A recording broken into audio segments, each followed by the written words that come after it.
share and subscribe to Mufti Tariq Masood, famous scholar. قرآن مجید میں رسول اللہ صلی اللہ علیہ وسلم کو جو دنیا میں بھیجا گیا، اس بھیجے جانے کا ایک بڑا مقصد یہ بیان کیا گیا ہے لوگوں کو غفلت سے نکالنا۔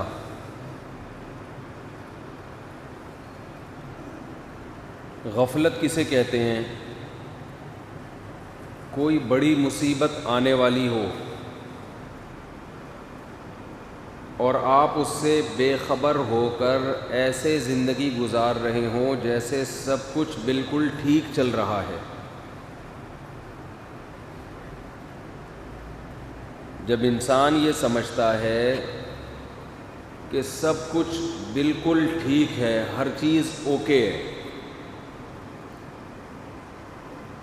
تو وہ ٹینشن فری ہو جاتا ہے اور بے فکر ہو کر ہنسی خوشی مزے کی زندگی گزار رہا ہوتا ہے۔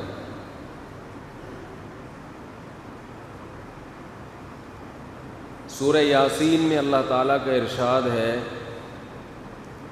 اِنَّكَ لَمِنَ الْمُرْسَلِينَ عَلَى صِرَاطٍ مُسْتَقِيمٍ تَنزِيلَ الْعَزِيزِ الرَّحِيمِ لِتُنذِرَ قَوْمًا مَا أُنذِرَ آبَاؤُهُمْ فَهُمْ غَافِلُونَ۔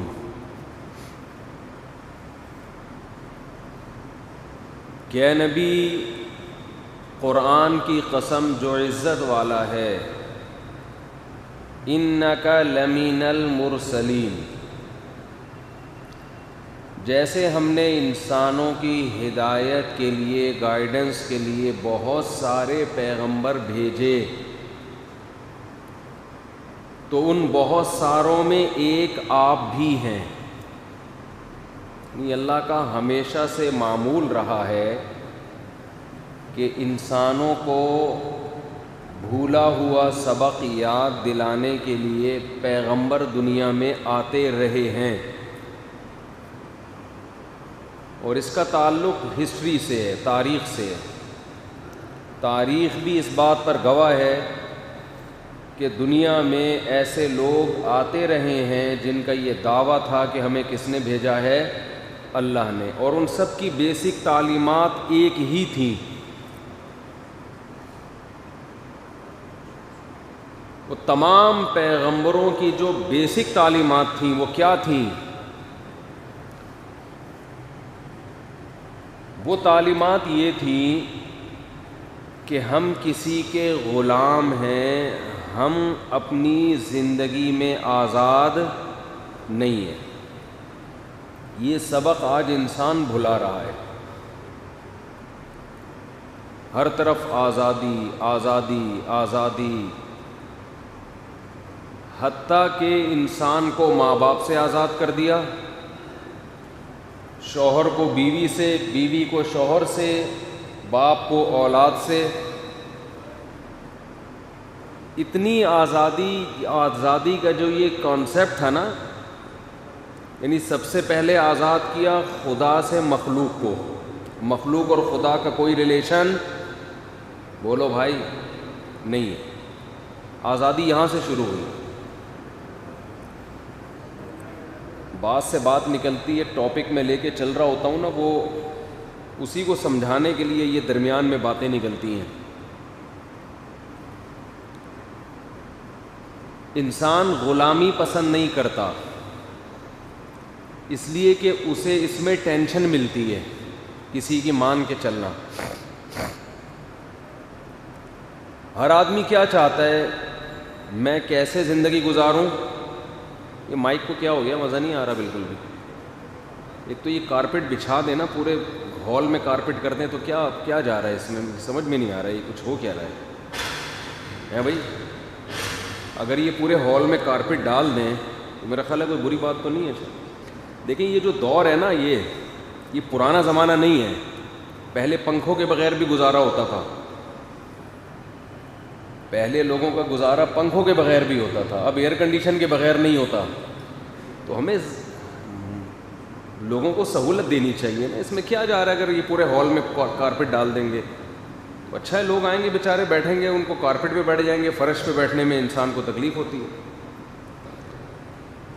بوڑھے لوگوں کو کس قدر مشکل ہوتا ہے فرش پہ نماز پڑھنا.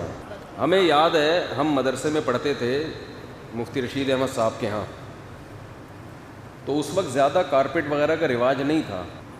ہمیں جو سب سے خاندانی چیز اس مدرسے میں نظر آئی کہ طلباء کو بے انتہا سہولت.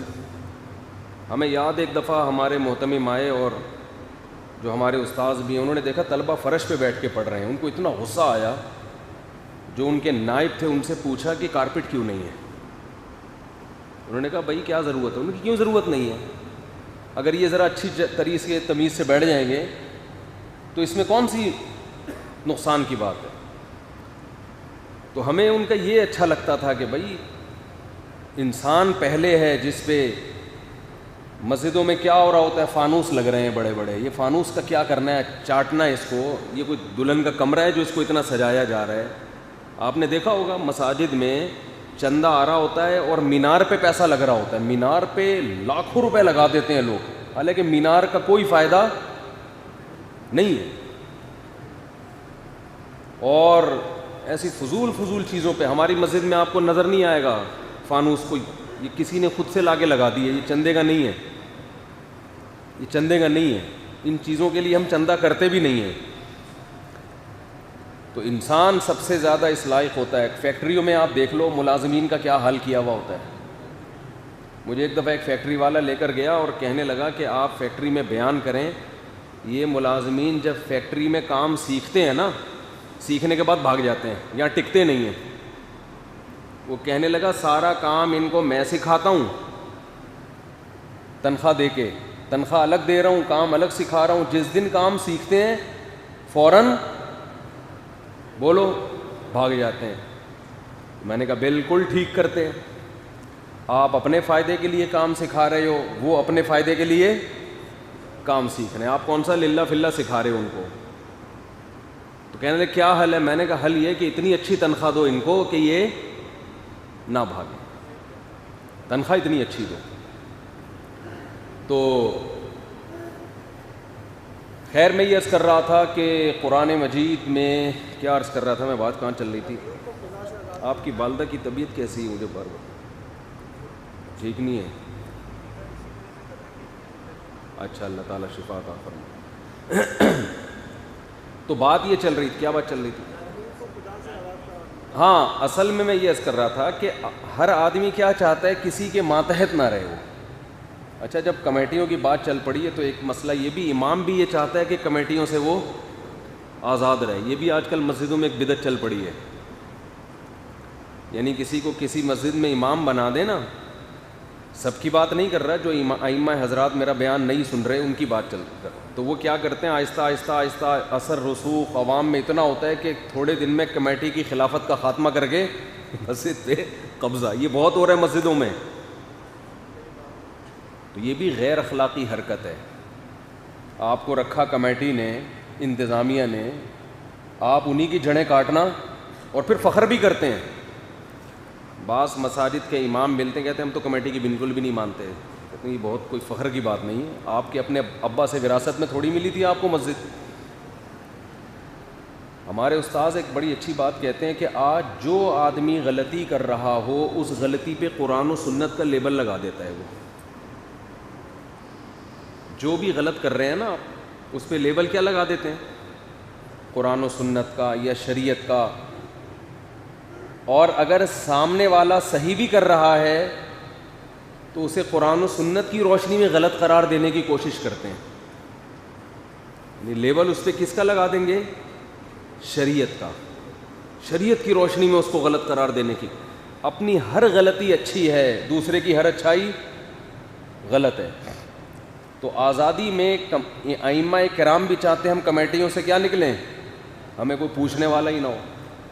چندہ کہاں سے آ رہا ہے, کتنا آ رہا ہے, کدھر لگا رہا ہے, نمازوں کی پابندی ہو رہی ہے نہیں ہو رہی ہے. بعض مساجد میں ائمہ حضرات جان کر 3-3 4-4 منٹ روز لیٹ ہوتے ہیں. ہمیں یاد ہے ایک مسجد میں امام صاحب روزانہ ہر نماز میں 3-4 منٹ لیٹ ہوتے تھے. اور جب پبلک غصہ ہوتی بھائی چلو 1 دن ہو جاتا ہے, 2 دن ہو جاتا ہے, 4 دن ہو جاتا ہے, آپ تو ہر بار بار لیٹ ہو رہے ہیں. تو وہ مثال دیتے تھے کہ شادیوں کے کھانے میں تو تم آدھا گھنٹہ انتظار کرتے ہو اور نماز میں 2 منٹ انتظار نہیں ہوتا. یہ مثال 100% غلط. شادی کا کھانا تو ہفتے میں 1 دفعہ ہوگا نا, نماز دن میں کتنی دفعہ ہو رہی ہے؟ 5 دفعہ ہو رہی ہے. اور دوسری بات, اگر شادی کا کھانا آدھا گھنٹہ لیٹ ہو رہا ہے تو کون سا صحیح ہو رہا ہے؟ وہ بھی تو غلط ہو رہا ہے. تو بجائے اس غلطی کو صحیح کرنے کے آپ کیا کر رہے ہیں؟ الٹا. اور پھر میں نے بعض ائمہ دیکھے, ڈر لگ رہا ہے مساجد کا ائمہ کرام مجھ سے ناراض نہ ہو جائیں, بعض دفعہ یہ بھی ہوتا ہے کہ امام پیچھے آ کے کھڑا ہوتا ہے, یعنی امام موجود ہے اور جان کر وہ دیر کر رہے ہوتے ہیں. بعض ائمہ ایسے بھی کر رہے ہوتے ہیں. لوگ گھڑی کو دیکھ رہے ہیں, حضرت ٹائم ہو گیا تشریف لے آئیں. نہیں, ایک امام کو میں نے خود اپنی آنکھوں سے دیکھا ہے, وہ کہہ رہے تھے بس بدماشی ہے, کر لو, نہیں پڑھا رہا, تھوڑی دیر میں آؤں گا. تو بھائی شریعت کے پابند جو ہے نا یہ سبھی ہیں, مؤذن بھی, امام بھی, کمیٹی بھی, عوام بھی, مقتدی بھی. کسی ایک کو آپ مستثنا نہیں کر سکتے. کوئی عذر ہے تو بتا دیا جائے بھائی, وہ پیش کر دیا جائے عذر. تو وہ امام جو میں بتا رہا تھا نا کہ ہمیشہ 1.5 منٹ 2 منٹ 3 منٹ لیٹ پڑھاتے تھے, تو جب وہ نماز کا اعلان کرتے نا کہ کل سے نماز 8:30 پر ہوگی, تو لوگ پیچھے کہتے ہیں مطلب یہ کہ 8:34 پہ ہوگی. 8:30 کا مطلب یہ ہے کہ 8:33 پہ ہوگی. تو وہ لوگوں نے خود ہی فرض کیا ہوا تھا. تو خیر بات چل رہی تھی کہ انسان یہ چاہتا ہے کہ میں آزاد, اولاد چاہتی ہے ابا سے آزاد ہو جاؤں. اولاد کو ابا کی چخ چخ پسند, وہ کہتے ہیں ابا کو نچوڑو پورا, یعنی اولاد کی یہ خواہش ہے کہ ابا کو نچوڑو, پورا نچوڑو. گھر کس نے دیا ہوا ہے؟ بولو نا, باپ کا گھر ہے نا, یا پیدائشی اپنے ساتھ لے کر آئے تھے یہ ماں کے پیٹ سے؟ باپ نے گھر دیا, گیس بجلی کا بل اس گھر میں کون دے رہا ہے؟ جو پنکھے کی ہوائیں لگ رہی ہیں آپ کو, یہ کون دے رہا ہے؟ بھائی زور سے بولو, سبق یہ بیان نہیں ہو رہا, یہ سبق چل رہا ہے. وہ باپ دے رہا ہے. اسکول کی فیسیں کون دے رہا ہے؟ باپ دے رہا ہے. قوم خاندان آپ کو کس کی طرف سے ملا؟ جب لوگ آپ سے پوچھتے ہیں آپ کی قوم کیا, آپ بتاتے ہیں پنجابی ہوں, مہاجر ہوں, پٹھان ہوں, بلوچ ہوں. تو کیا مطلب؟ ایک فخر کی بات ہے نا بھائی, خاندانی ہوں. قومیں ان کی ہوتی ہیں جن کا باپ ہوتا ہے, باپ نہیں ہے تو قوم نہیں ہے. بلاول بھٹو کی خدمت میں ہم یہ عرض کرتے ہیں, کئی دفعہ عرض کر چکے ہیں انتہائی احترام کے ساتھ, کہ آپ بلاول زرداری ہیں, آپ بلاول بھٹو نہیں ہیں. باپ کے احترام کا تقاضا یہ ہے کہ قوم کی نسبت قوم کہاں سے لی جائے؟ سید کا بیٹا سید ہوتا ہے. ماں اگر سید ہے, باپ سید نہیں ہے, تو شریعت میں بیٹا سید نہیں ہے. تو انگریزوں کے ہاں جو ماں سے نسب چلتا ہے وہ ایک مجبوری کی وجہ سے کیا انہوں نے. ان کے ہاں ابا کا اتنا زیادہ تصور ہو گئے, ٹھیک ہے, نہیں ہے تو بھی کیا ہے, ٹھیک ہے, انہوں نے سب کچھ ماں کے کھاتے میں ڈال دیا, تو مجبوری ہے. ہمارے ہاں تو اللہ کا شکر ہے ابا ہوتے ہیں. تو جب ابا ہوتے ہیں تو نسب کس سے چلتا ہے؟ تو جناب بلاول زرداری کی خدمت میں عرض ہے کہ آپ فخر سے بتایا کریں میں زرداری ہوں, میں بھٹو نہیں ہوں. کوئی بات نہیں, ووٹ آپ کو پھر بھی مل جائیں گے. لوگ ووٹ قوم دیکھ کے نہیں دیکھتے, اعمال دیکھ کے دیتے ہیں لوگ, کہ بھائی چلو بے نظیر بھٹو محترمہ شہید رحمۃ اللہ علیہ کا بیٹا ہے نا, چل اتنا بھی کافی ہے. تو قومیں تبدیل نہ کرو, ہمارا کلچر اللہ کا واسطہ چینج نہ کرو. تو خیر, تو میں یہ کر رہا تھا, ابا سے قوم بھی لے لی ہے بھائی, کہ میں مہاجر ہوں, میں پٹھان ہوں, میں پنجابی ہوں, میں جو عیدی سینٹر سے جو دریافت ہوتا ہے اس کا پتہ ہوتا ہے کیا ہے یہ. تو قوم بھی ابا سے لے لی, پیسے بھی ابا سے لے لیے, عزت بھی ابا سے لے لی, کہیں رشتہ کرانے جاتے ہیں تو بھی کس کو لے کے جاتے ہیں؟ شریف خاندانوں میں باپ کے بغیر کوئی رشتہ نہیں دیتا. اب جب ابا تھوڑا سا یہ کہتے ہیں یہ کرو, یہ نہیں کرو, وہاں کیوں جا رہا ہے, دیر سے کیوں آ رہا ہے, پڑا کیوں رہتا ہے, تو غصہ آتا ہے. پھر مفتی صاحب کے پاس آ کے کہتے ہیں میرے ابا ہر وقت کیا کرتے رہتے ہیں؟ بولو, ہر وقت چخ چخ کرتے رہتے, ہر وقت کیا کرتے رہتے ہیں. لیکن یہی اگر لڑکا کسی کمپنی میں ملازم لگ جائے اور باس اس کو 20 سے 25 ہزار تنخواہ دینا شروع کر دے, باپ نے جتنا خرچ کیا وہ باس سے کئی گنا زیادہ ہے. باس کی کیا حیثیت ہے یار, جو باپ نے کھلایا آپ کو ساری زندگی. باس تنخواہ دے رہے 20 سے 25 ہزار روپے, تو باس کی ساری الٹی سیدھی کڑوی کسیلی برداشت ہوگی. وجہ کیا ہے؟ باپ کے بارے میں اطمینان ہے, گھر سے نکالے گا نہیں. باس کے بارے میں ہی آگے سے جواب دیا تو فوراً کک آؤٹ کر دیا. انسان بڑا ڈھیٹ ہے, آپ کو بتاؤں. قرآن میں اللہ نے ایسے ہی تو نہیں کہا نا کہ کفورا بہت بڑا ناشکرا ہے, یہ ڈنڈے کے زور سے چلتا ہے. جہاں اس کو خوف ہونا کہ مجھے نقصان ہوگا, وہاں تو باس کے سامنے چوں بھی نہیں کرے گا یہ. جہاں یہ کہ ابا بوڑھے ہوتے جا رہے ہیں, اب کسی کام کے نہیں ہیں, وہاں اس کو یہی اعتراض ہوتا ہے کہ ابا ہر وقت بولتے کیوں ہیں. جو عزت دار اور سعادت مند لوگ ہیں وہ باس کی مانے یا نہ مانے, وہ باپ کی بہرحال مانتے ہیں. تو خیر یہ میرا موضوع نہیں ہے بیان کا. میں یہ عرض کر رہا تھا کہ تمام کے تمام پیغمبر جو دنیا میں آئے وہ انسانوں کو کس کی غلامی میں لانے کے لیے؟ اللہ کی. اور جب انسان اللہ کی غلامی میں آتا ہے تو اور بہت ساری جائز غلامیوں کو تسلیم کرتا ہے جو جائز ہیں. وہ پھر باپ کا بھی غلام بنے گا, وہ پھر ماں کا بھی غلام بنے گا, وہ پھر نبی کا بھی غلام بنے گا, وہ رشتہ داروں کا بھی غلام بنے گا, وہ غریبوں کا بھی غلام بنے گا. کہ غلام کا مطلب کہ بھئی ان کے بھی حقوق ہیں میرے اوپر. وہ بیوی کا بھی غلام, غلام کا مطلب حقوق ادا کرے گا, ڈرے گا اللہ سے. وہ اولاد کے بھی حقوق ادا کرے گا, وہ ریاست کے بھی حقوق ادا کرے گا. لیکن اگر اس کو اللہ کی غلامی سے نکال دیا, جیسے ہمارے لبرل لوگوں نے کس سے نکال دیا؟ اللہ کی غلامی سے, پھر وہ جائز غلامیوں سے نکلے گا اور ناجائز غلامیوں میں گرفتار ہوگا. جن کا غلام بننا چاہیے تھا ان کا نہیں بنے گا, جن کا نہیں بننا چاہیے تھا ان کا بنتا چلا جائے. یہ ہو رہا ہے. تو میں یہ عرض کر رہا تھا کہ سورہ یاسین میں اللہ تعالیٰ نے کیا فرمایا کہ ہم نے پیغمبروں کو دنیا میں, ہم نے رسول اللہ صلی اللہ علیہ وسلم کو دنیا میں بھیجا. اس کا مقصد اللہ نے یہ بیان کیا, ما انذر آباؤہم فہم غافلون, کہ لوگ غفلت میں پڑے ہوئے ہیں. غفلت کسے کہتے ہیں؟ آپ پر کوئی بہت بڑی آفت آنے والی ہو, کوئی بہت بڑی مصیبت آنے والی ہو, لیکن آپ بالکل بے فکری کی زندگی گزار رہے ہو. وہ بہت بڑی مصیبت کیا ہے؟ وہ بہت بڑی مصیبت یہ ہے کہ انسان یہ سمجھتا ہے کہ میں مرنے کے بعد میرا سارا سیٹ اپ, میری ساری فائلیں بند ہونے والی ہیں. جو کچھ ہے اسی دنیا میں ہے. پیغمبر آ کے انسان کو بتاتے ہیں کہ مرتے ہی تمہاری ساری فائلیں بند نہیں بلکہ کھلنے والی ہیں.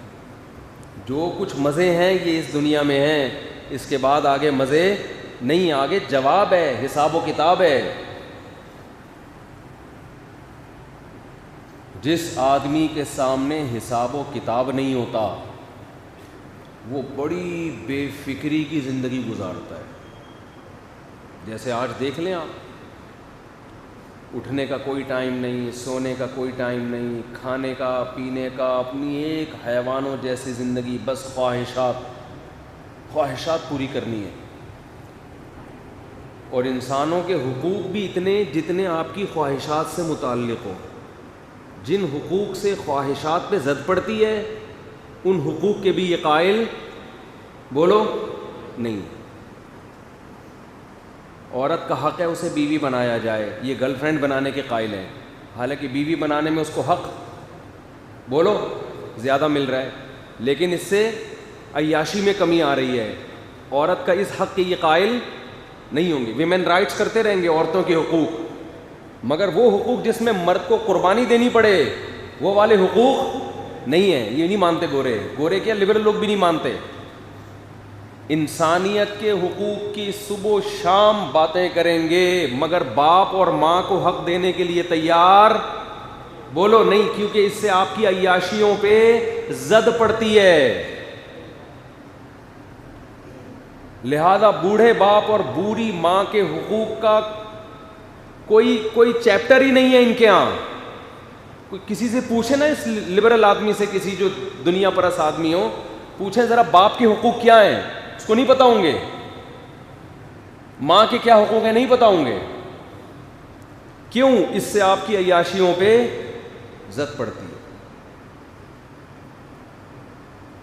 اولاد کے اتنے حقوق کے قائل ہیں جس سے آپ کی عیاشیاں خراب نہ ہوں. بس اس سے زیادہ آپ جاؤ گے جہاں آپ کی ذمہ داریاں بڑھ رہی ہوں, ان حقوق کے یہ قائل بولو نہیں. اور عجیب بات آپ کو بتاؤں کہ انسانوں میں بھی ان انسانوں کے حقوق کے قائل ہیں جو اپنے حق میں آواز اٹھا سکتا ہے. وہ انسان جو کسی عدالت میں نہیں جا سکتا, اس کا کوئی حق نہیں ہے.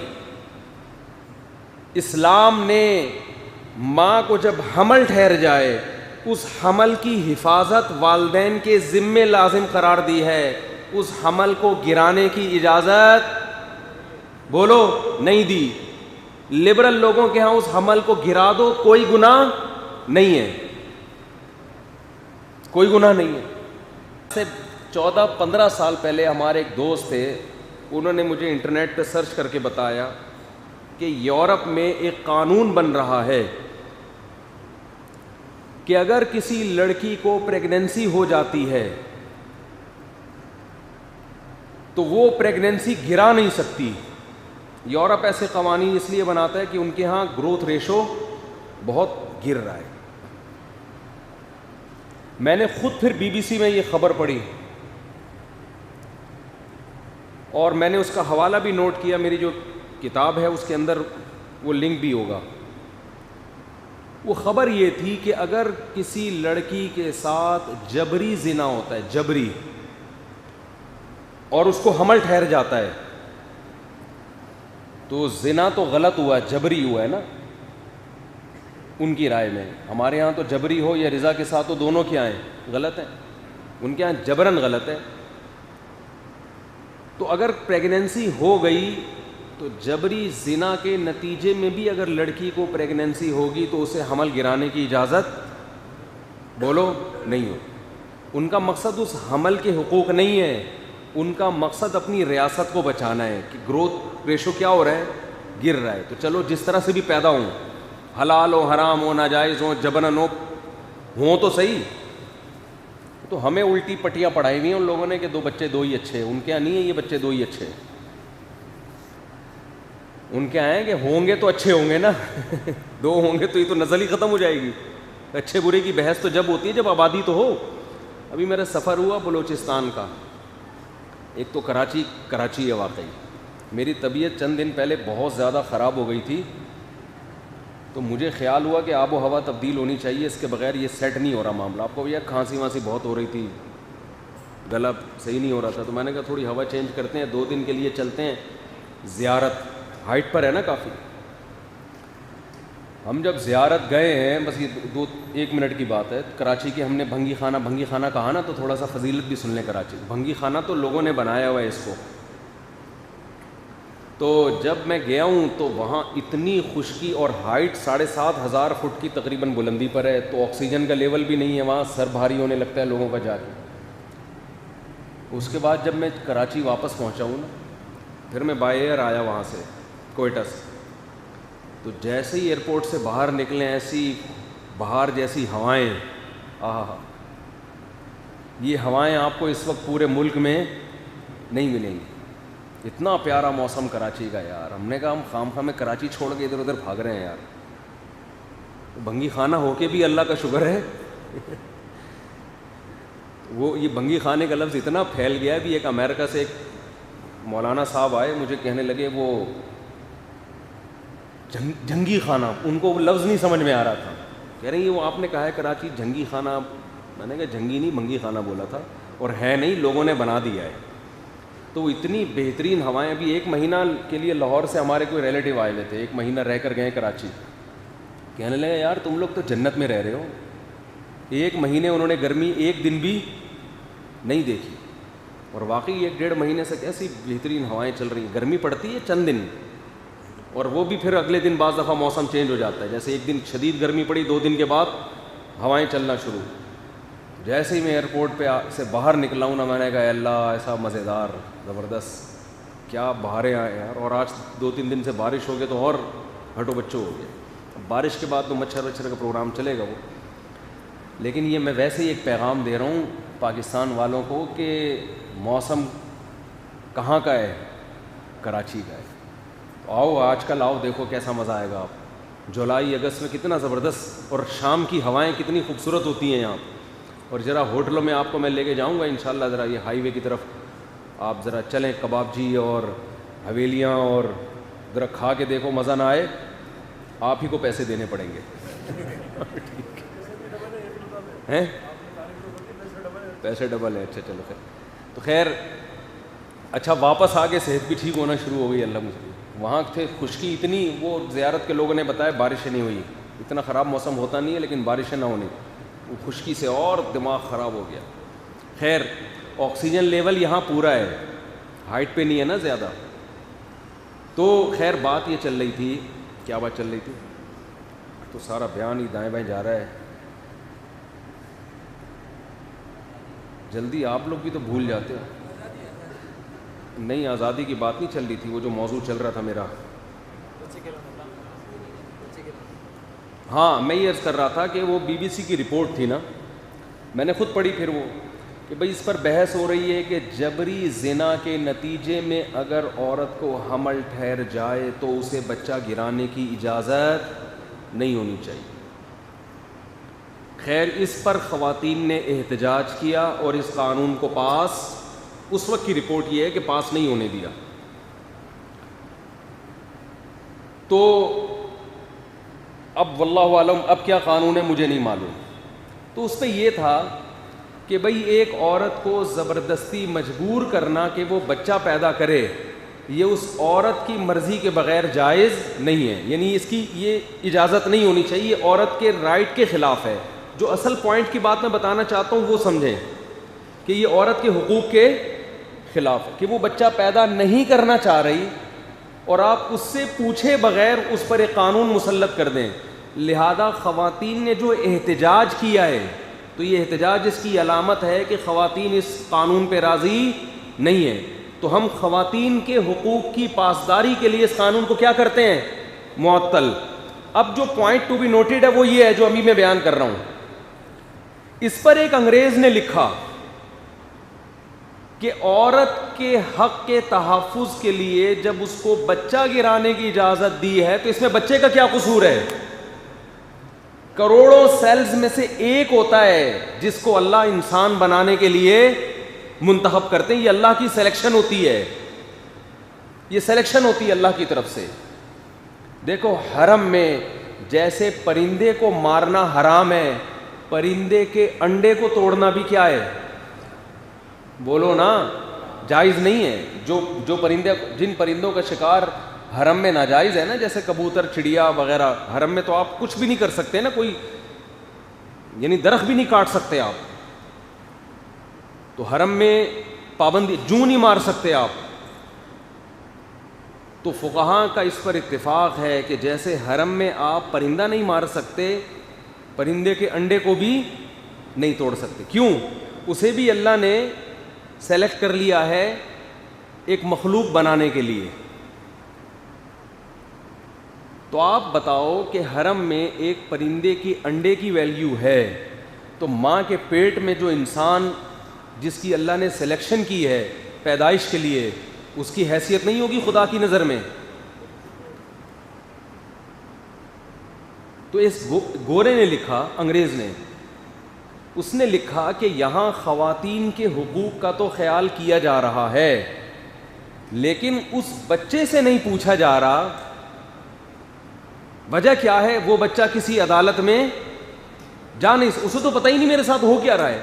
اس نے کہا یہ قانون انصاف پر مبنی اس وقت ہوگا کہ اس بچے کو پیدا ہونے دیا جائے, پھر اسے بالغ ہونے دیا جائے, پھر اسے عدالت کے کٹہرے میں لایا جائے کہ تو اس پروسیس پہ راضی تھا یا نہیں تھا. اگر وہ کہتا نہیں تھا, اسے گولی مار دی جائے, اور اگر وہ کہے مجھے زندگی چاہیے, تو اسے بھی اتنا ہی جینے کا حق ہے جتنا اس بچے کی ماں کو. سمجھ میں آ رہی ہے بات کہ اسلام میں اور یہ جو اسلام کے جو لبرل لوگوں کے قوانین ہیں, ان میں بیسک فرق کیا ہے؟ یہ صرف ان حقوق کی بات کرتے ہیں جن حقوق پر آواز اٹھانے والے لوگ موجود ہیں, جن سے آپ کے ذاتی مفاد پہ زد پڑ رہی ہو. جن حقوق سے آپ کے ذاتی مفاد پہ زد نہیں پڑتی, تو اس پہ یہ بالکل بھی آواز نہیں اٹھاتے. تبھی بوڑھے ماں باپ کا ان کے ہاں کوئی حق نہیں ہے, بوڑھی ماں کا کوئی حق نہیں ہے.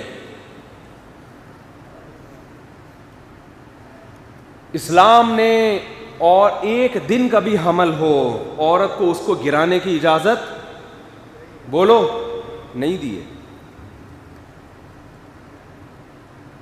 اور اگر اس میں جان پڑ گئی ہے, 4 مہینے کا ہو گیا ہے حمل, پھر تو کسی قیمت میں, اس سے پہلے مجبوری میں گرا سکتی ہے, اس لیے کہ ابھی انسان نہیں ہے.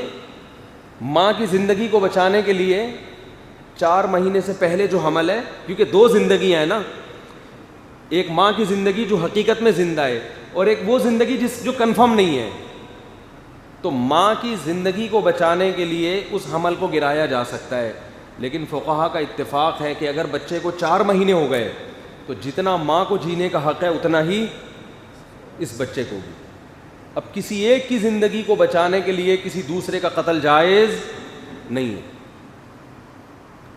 ہمارے پاس تو لوگ مسائل پوچھتے ہیں صبح شام کہ ماں کے پیٹ میں بچہ ہے, ڈاکٹروں نے کہا کہ معذور ہے.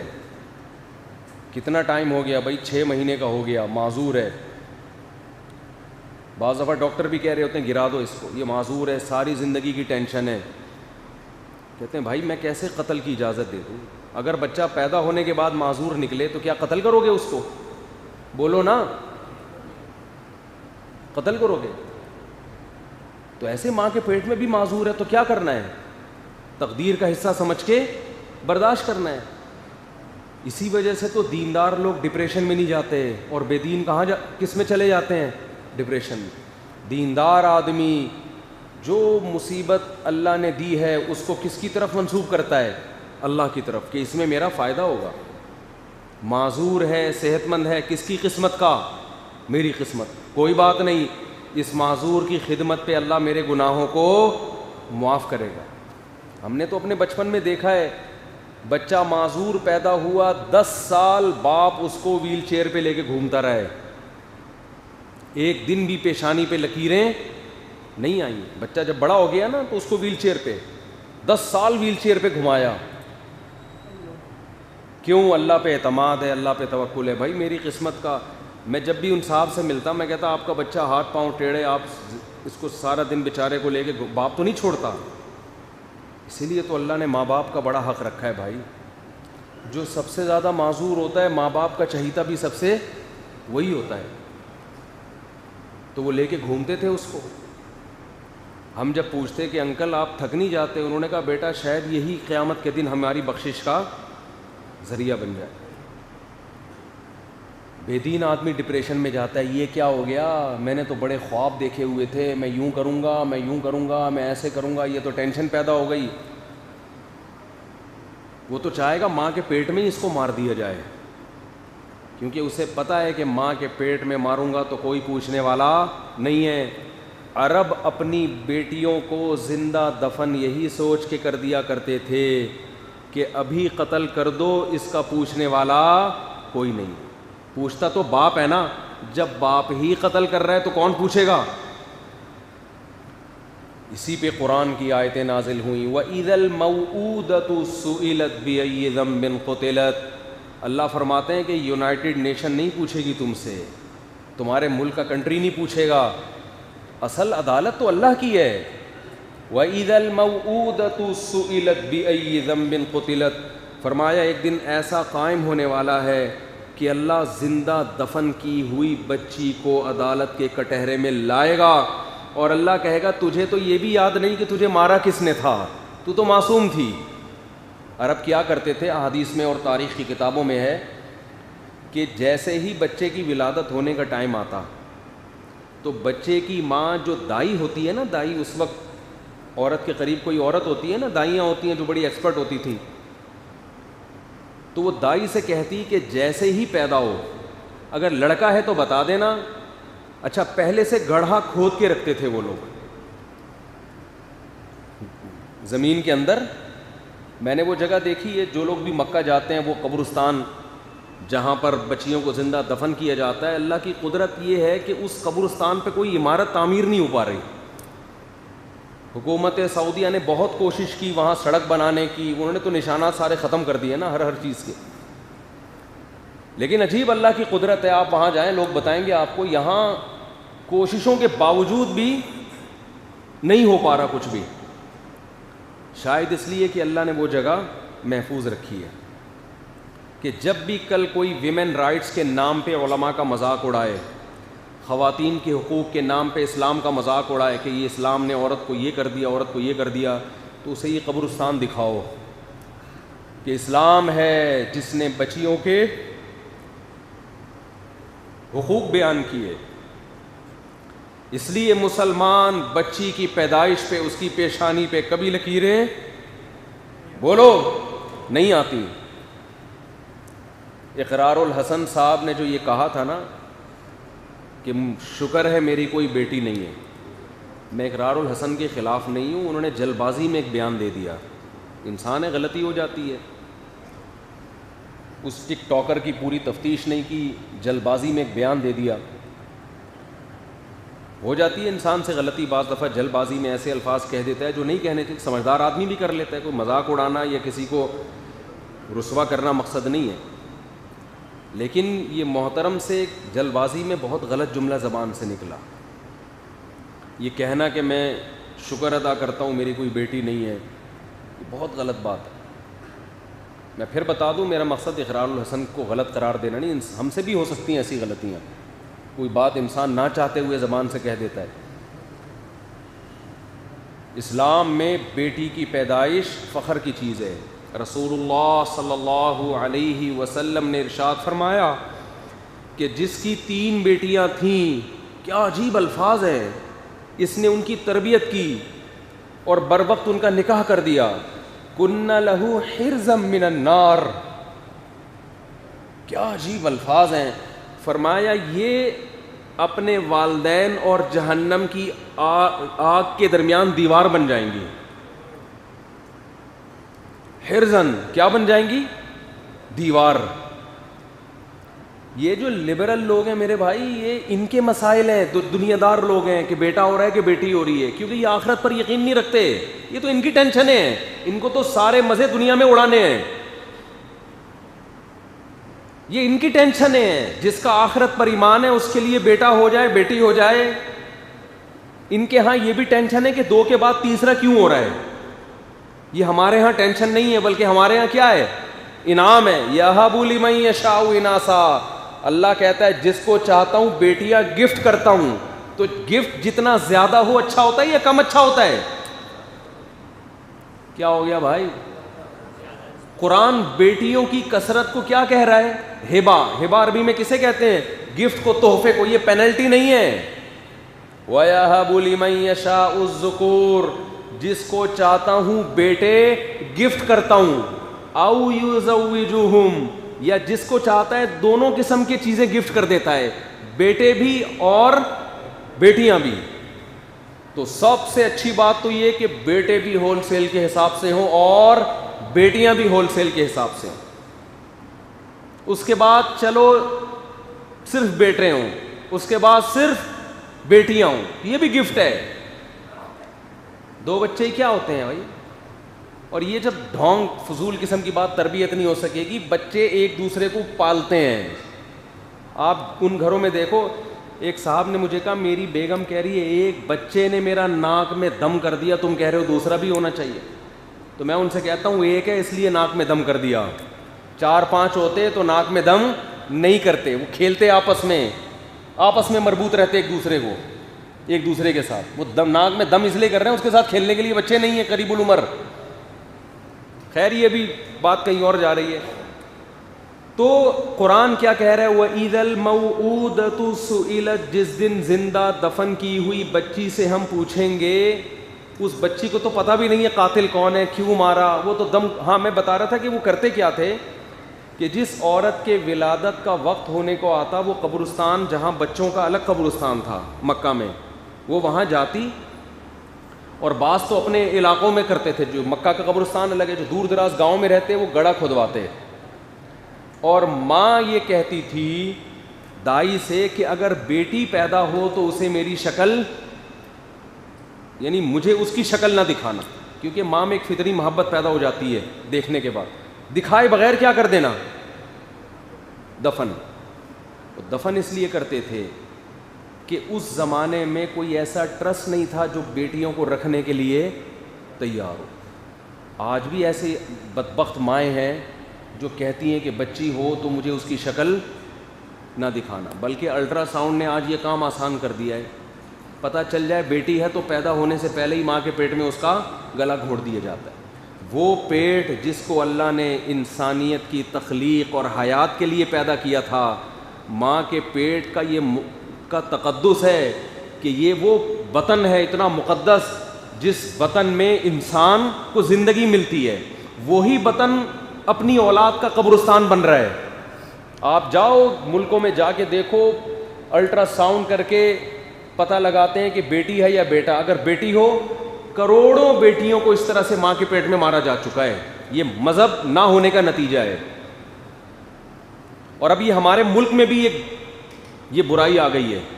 لوگ پوچھ رہے ہوتے ہیں کہ الٹرا ساؤنڈ کی ہے بیٹی ہے, ہمارے تو پہلے ہی 4 بیٹیاں ہیں. مفتی صاحب آپ کو پتہ ہے بیٹیوں کے کتنے مسائل ہوتے ہیں, اب پتہ چل گیا بیٹی کیا کریں, کچھ کھا لیں. میں نے کہا ان کو بھی مار دو جو پیدا کر چکے ہو, پہلے ان کو بھی قتل کر دو. اور سب سے پہلے تو ماں کو چاہیے اپنے آپ کو چھرا مارے. وہ بھی تو بیٹی تھی نا, وہ کیوں پیدا ہوئی ہے بھائی؟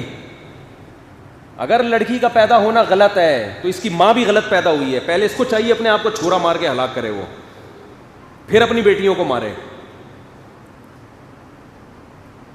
جب آپ کی ڈکشنری سے اللہ نکل گیا نا تو آپ سے بڑا درندہ کوئی نہیں ہے.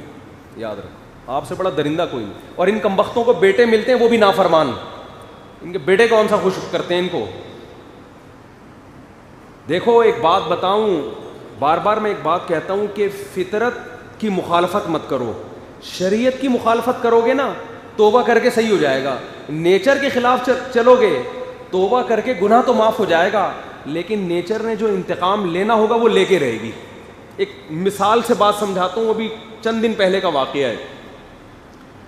میں اکثر واقعات میں کردار کو تھوڑا چینج کرتا ہوں تاکہ جس کا واقعہ ہے وہ یہ نہ سمجھے کہ میرے بارے میں بات ہو رہی ہے. کیونکہ جب میں ایسے واقعات سناتا ہوں لوگ کہتے ہیں آپ ممبر پہ لوگوں کے راز فاش کر رہے ہیں, ممبر پہ برائیاں کر رہے ہیں. بھائی میں نام تو نہیں لے رہا نا, آپ کو کیا پتا کس کی بات ہو رہی ہے. اور کردار کو تھوڑا ایسے چینج کرتا ہوں کہ جس کی بات ہو رہی ہے اس کی بھی پتہ نہ چلے. ایک ہفتہ پہلے ایک صاحب آئے میرے پاس, خوب اچھی طرح یہ واقعہ غور سے سنیں, خاص طور پہ وہ لوگ جو مذہب کو فالو نہیں کرتے, اپنے گھر کا ماحول مذہبی نہیں بناتے, ان لوگوں کے لیے. یہ مجھے کہنے لگے میں نے اپنی بیٹی کو ایک بہت مہنگے اور ماڈرن اسکول میں ایڈمیشن کروایا. اسکول کا نام بھی میں بتا سکتا ہوں لیکن فائدہ نہیں ہے, خام خام اسکول والے میرے پیچھے پڑ جائیں گے. اور ایک اسکول ہو تو آدمی نام بھی لینا, درجنوں اسکول ہیں, میجورٹی تو اسی طرح کے اسکولوں کی ہے. بہت ماڈرن اسکول میں بھاری بھرکم فیسیں دے کے اپنی بیٹی کو میں نے پڑھایا. اسکول کو ایجوکیشن تھا, ماحول بہت لبرل قسم کا, کیونکہ آج کل لوگوں کے ذہن میں یہ بات بیٹھ گئی مذہبی اسکولوں میں پڑھائیں گے تو پڑھائی نہیں ہوگی. تو کہہ رہے ہیں نتیجہ یہ نکلا ہے کہ ہماری بچی کے بوائے فرینڈ ماشاءاللہ ہول سیل کے حساب سے, اور یہیں تک معاملہ نہیں تھا, راتیں گزار رہی ہے ان کے ساتھ, اور پینا پلانے کا شغف بھی شروع ہو گیا, پینے پلانے کا شغف بھی. اب پتہ نہیں وہ سٹا لگا رہی تھی, مجھے یاد نہیں, شراب پی رہی تھی یا شیشہ پی رہی تھی, یا یہ شیشہ تو اللہ کا شکر ہے ہم نے کبھی دیکھا بھی نہیں کیسے پیتے ہیں, تو شیشہ تو دیکھنے کی چیز ہوتی ہے, اپنا منہ دیکھو, پیتے پتہ نہیں کیسے ہیں اس کو. سمت بانڈ بھی لوگ سونگ رہے ہیں, یہ ہیں سکون.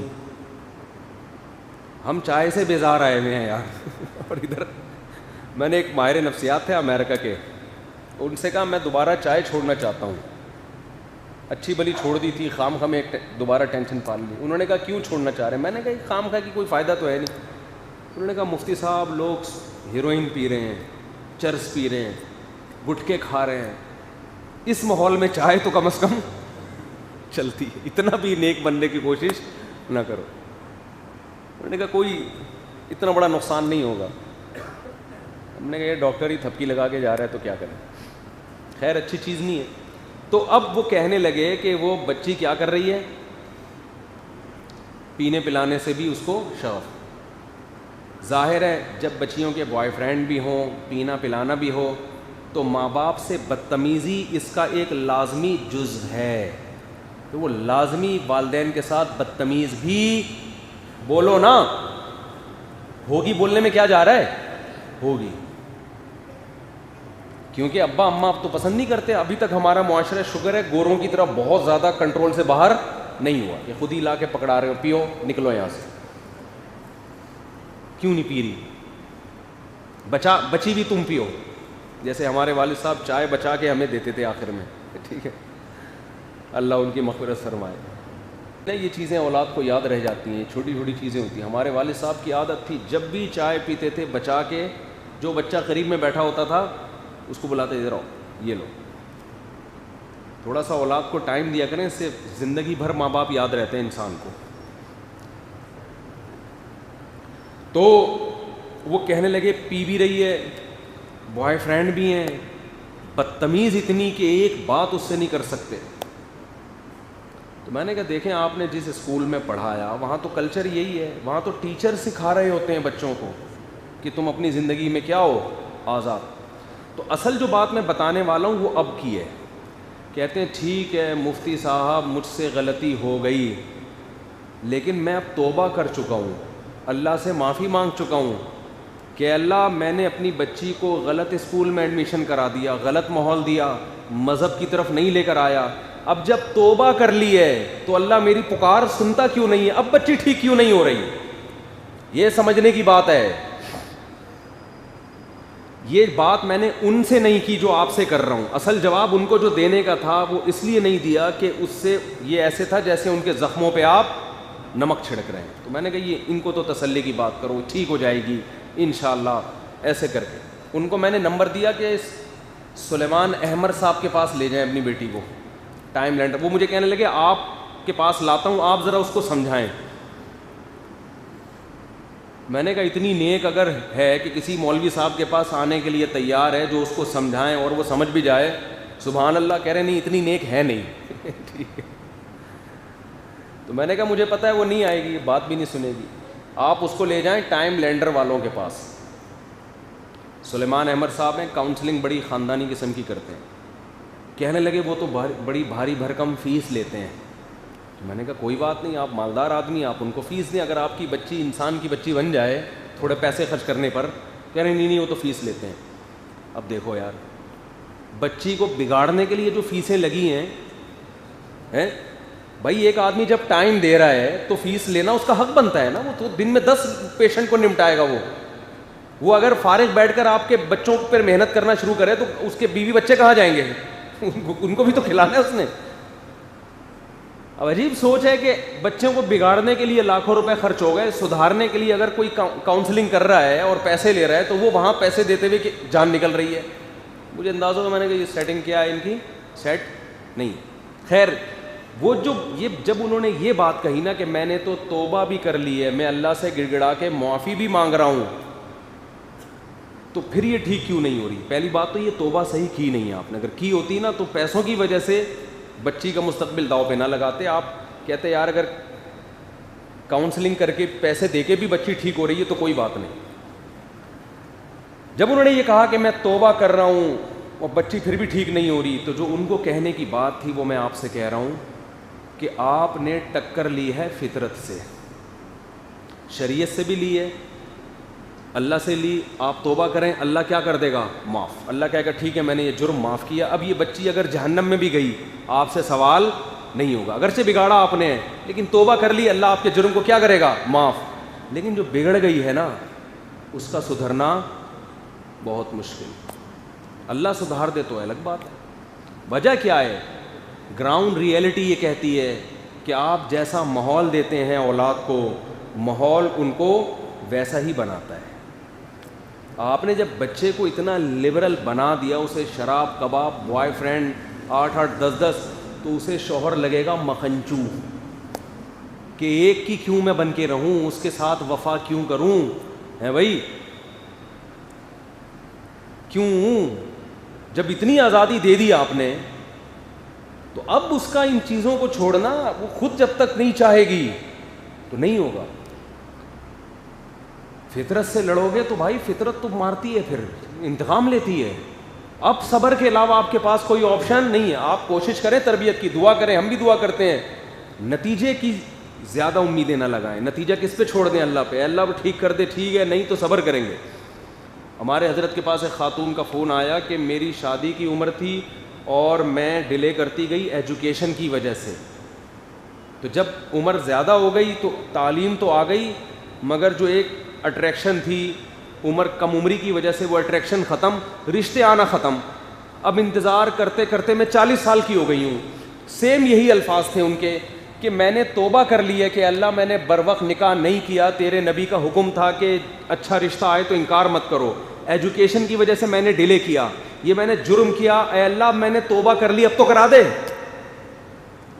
حضرت کا بالکل یہی جواب تھا ان کو کہ دیکھیں آپ سے جب ایک غلطی ہو گئی اللہ معاف کر دے گا, لیکن فطرت یہی ہے کہ مرد کو 40 سالہ لڑکی میں عام طور پہ دلچسپی بولو نہیں ہوگی, تو 50 سال والے کو ہوگی, اور 50 سال والے میں آپ کو نہیں سمجھ میں آ رہا, کیونکہ جب 50 سال میں آپ سے کر رہا ہے تو سوال پیدا ہوتا ہے کہ اگر وہ کما رہا ہے تو اب کیوں اتنی دیر تک ڈیلے کیوں کیا تو نے, 50 سال تک کیا کرتا رہا بھائی تو.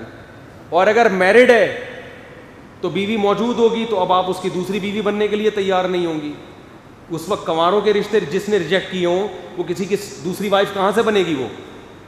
اور اگر وہ کنوارا نہیں ہے, بیوی کو طلاق دی ہوئی ہے, تو بہت بڑا اعتراض ہوتا ہے کہ پتہ نہیں یار ایک گھر تو بسا نہیں سکا, دوسرے کو بھی بیڑا نہ غرق کر دے. 10 قسم کی ٹینشنیں ہیں. تو اب ان کے لیے کوئی ایسا 50 سالہ ڈھونڈو جس کی بیوی خود بخود مری ہو, اس نے نہ مارا ہو, یہ ثابت بھی ہو جائے, اولاد بھی نہ ہو, کیونکہ پھر بچے ہوں تو پھر نہیں کر رہی ہوتی. تو بھائی اب آپ کو آڑا ترشا ہی ملے گا, کوئی نہ کوئی فالٹ کے ساتھ ہی ملے گا, اللہ ماشاء اللہ کچھ خوش قسمتوں کو مل جاتا ہے.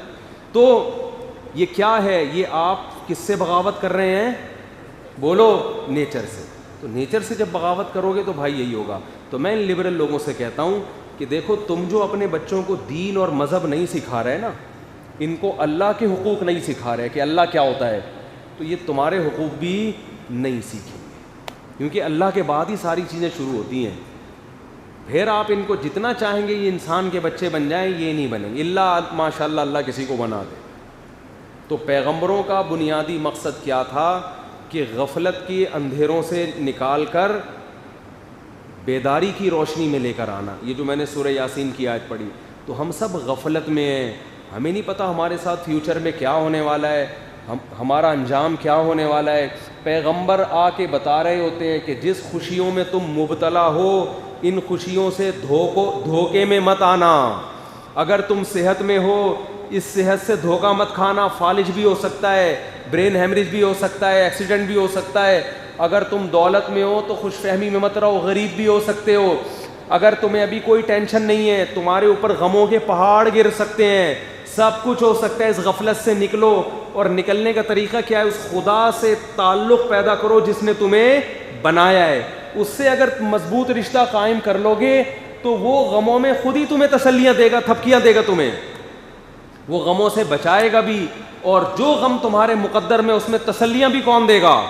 یعقوب علیہ السلام کا بیٹا چھن گیا, رو رہے ہیں, آنکھوں سے آنسو بہ رہے ہیں. جب لوگ اعتراض کرتے ہیں تو کیا کہتے ہیں, اعلم من اللہ ما لا تعلمون, میں اللہ کے بارے میں وہ کچھ جانتا ہوں تو تم نہیں جانتے. اس غم میں بھی تسلی کی بات ہے. یہ تھپکیاں کون دے رہا ہے؟ یہ اللہ دے رہا ہے.